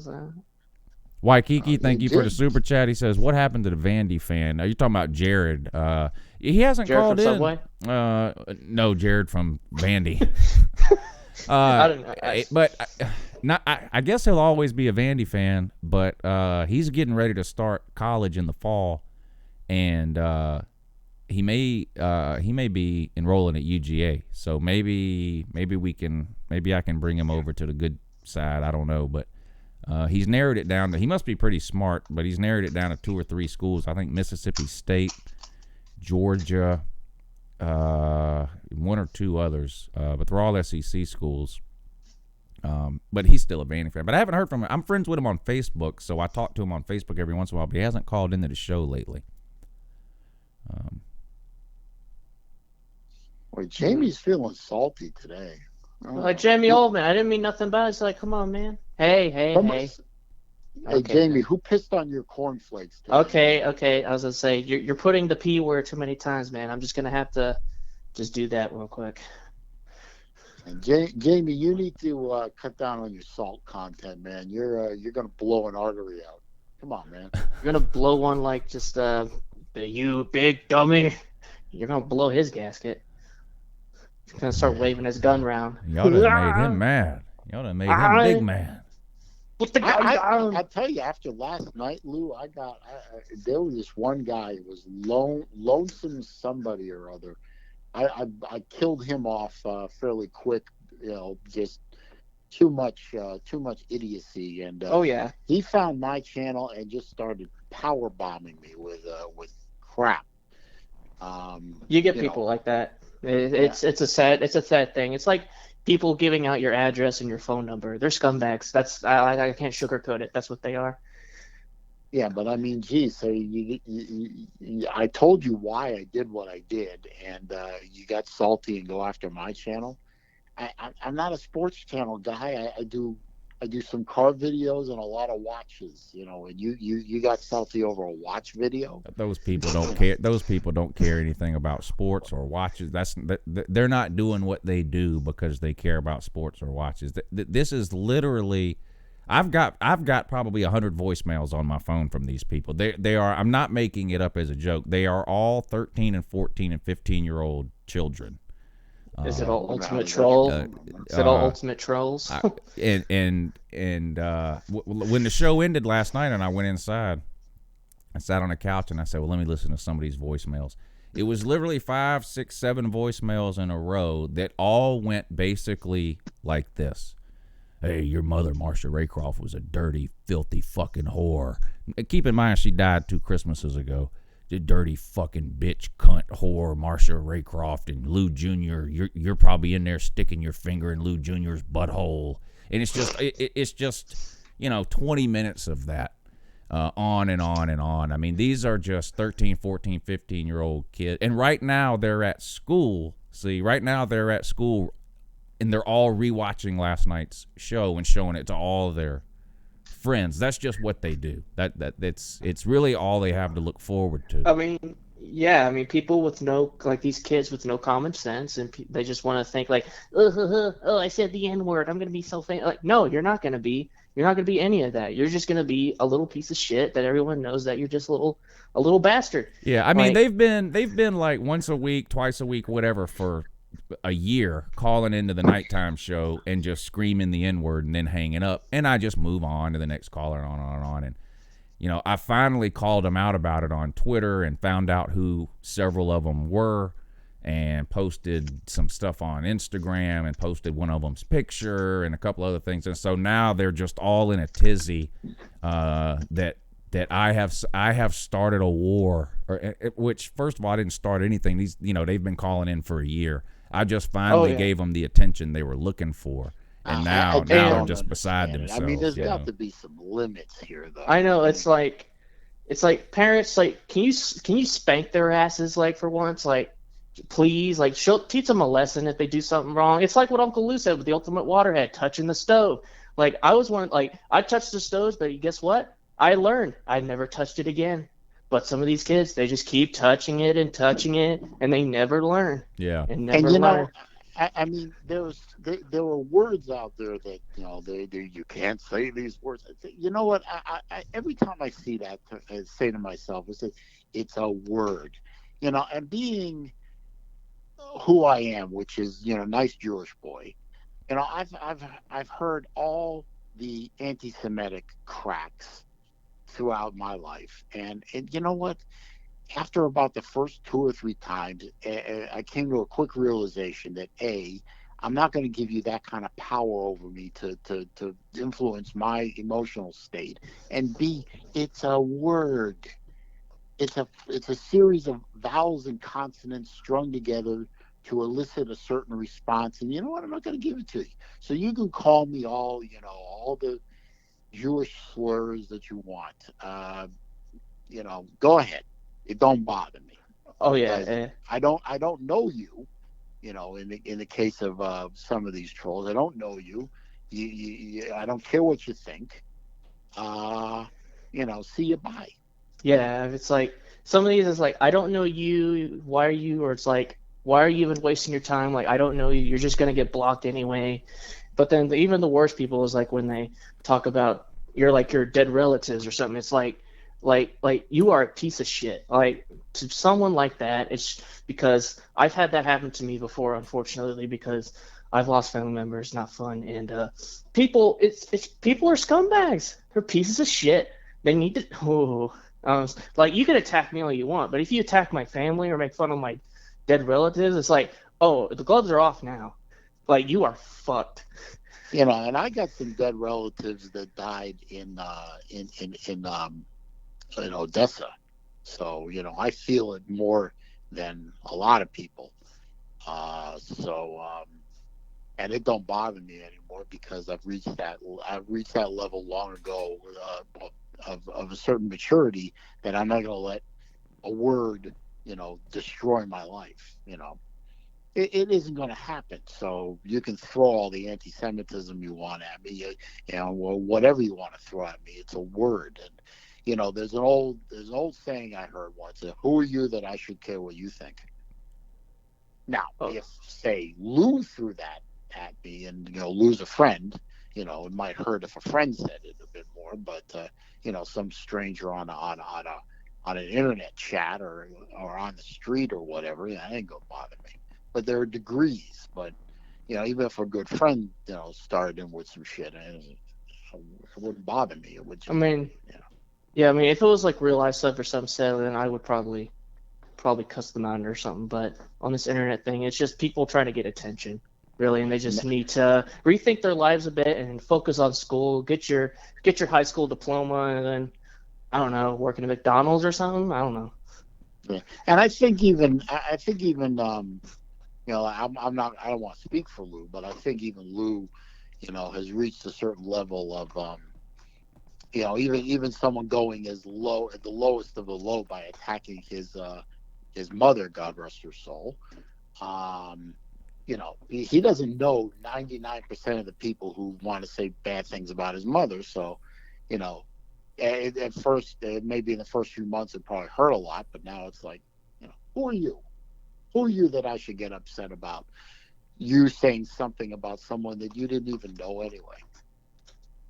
Yeah. Or am I out of line? No, no, that's what No. it is. I mean, you can't let it bother you, or else you. I mean, you just have to learn to. You have to learn to deal with it. I mean, what else can you do? I mean, so.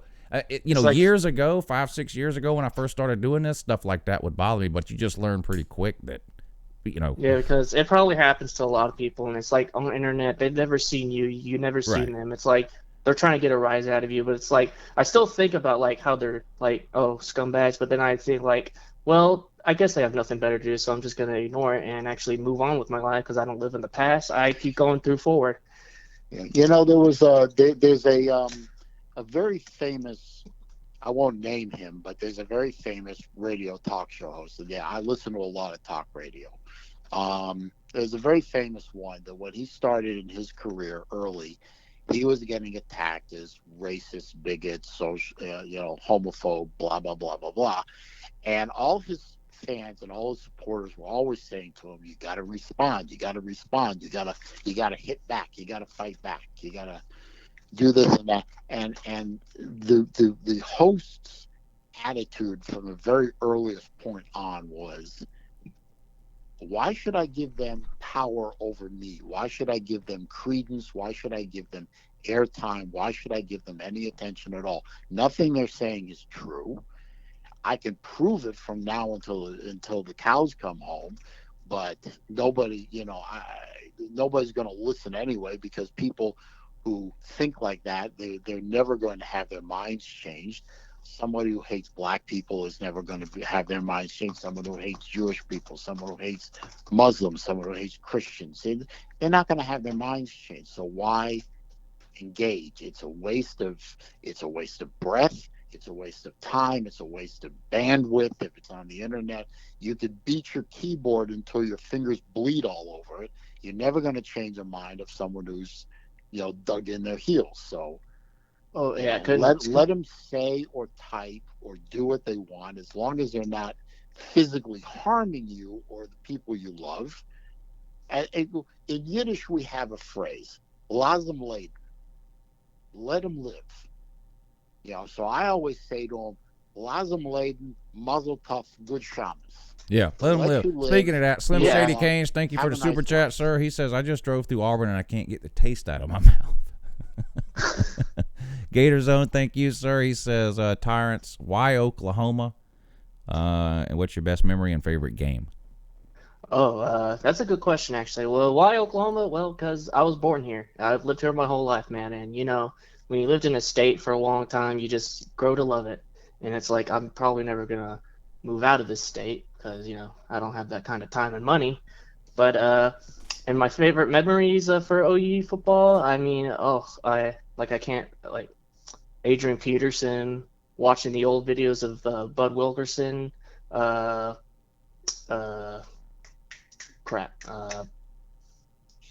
Barry Switzer. Yeah, sorry, I forgot. I had a brain fart there. Barry Switzer, all of that, like learning the history of the game and everything is my favorite memory for OU football. All of the tradition and everything. My favorite game I've ever watched was my favorite game really was the Rose Bowl. Actually, that was my favorite game, no doubt. But even though it hurt me, it was still my favorite game to watch. Even though we lost, even though our defense was doo-doo, but it was still my favorite game. Yeah. And speaking of listen, you can talk 24-14 all you want, but you still can't beat Georgia. Come on. And neither can you. Thanks for reminding me. We are playing. We will be in Norman in a couple of years, though. Oh, yeah. When is that, 2023? I think so. Yeah. You know what I don't like about that? We come to Norman in 2023. Y'all don't come to Athens till 2031. And I just find it hard to believe that game will ever happen. I just think there's going to be so many things that happen between now and then in terms of, maybe conference realignments, expansions of playoffs, whatever, different things like that. I find it I love, y'all know me, I love home and homes. I can't stand neutral site games, so I love that we have a home and home with Oklahoma. But I don't like that the two games are 8 years or 9 years apart. I don't like that at all. I think they should be, back to back years. I guess it was maybe because of scheduling it couldn't be any other way, maybe, but that's just strange to me that we go to Norman, I think it's 2023, and then y'all come to Athens 8 years later. It's just weird. It's that is weird. It's weird. Why can't you just do it in 2023, 2024, other actual home and home series? Why you got to split them up? Must have been. It had to have been. I wish we do some home and homes with some of the Big 10, Big 12 schools. I mean, they're more regional to us than the Big 10 schools. I think Florida does have some coming up. I hope so. I because when you were talking about that a few weeks ago, Lou, after the initial, oh, come on, Lou, give it a rest, that kind of initial gut reaction. You sit and you think about it for a minute. You say, you know what? He's got a point.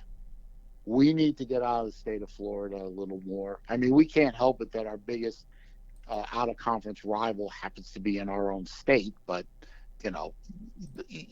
forgetting that for the moment, Lou, you're right. We got to get out of the state a bit more. We got to do some home and homes. We got some home and homes with Clemson coming up. We got a few scheduled in the future. I like this idea, and I will be the first Gator to come out and admit Lou's right. Florida's got to break out of the shell and start to go outside the state and show some of these non-Florida state of Florida folks what real football looks like. So. Oh yeah. We got to get out of the state of Florida and show you guys how it's really done. So here we go. The home team. Yeah. And I would love to see Florida go to Norman. Let's go to Nebraska. You know what? I want to see a game against Nebraska. So let's get Nebraska a little better than they are now. Here you go. Let's have a Florida Nebraska game. Let's have a little redemption for that disaster in '95. Here you go. Here Here you go, SaleenDriver. 2022, you host Utah. 2023, you play at Utah. Oh, no kidding. 20, Do we have to get more sister wives? 2028, you host Colorado, and same season you play at Arizona State. 2029, you play at Colorado. 2030, you play Texas. 2031, you play at Texas and host Arizona State. So if you live long enough, you'll get to see some Florida non-con games outside of the state of Florida, which would be unbelievable. That's like a lot. That's hurt, Lou. Come on, man. And That's just to like remind everyone, Florida has not played a non-conference road game outside the state of Florida since 1989. Like, that's kind of sad, though. That's kind of sad. Yeah, it is sad in a way. Again, I reiterate, our main non-conference foe every year is in the state of Florida. We're sorry, but that's the way it worked out. And I would like to reiterate that Georgia plays Georgia Tech, who is in the state of Georgia. And we have also played at Notre Dame, at Arizona State, at Oklahoma State.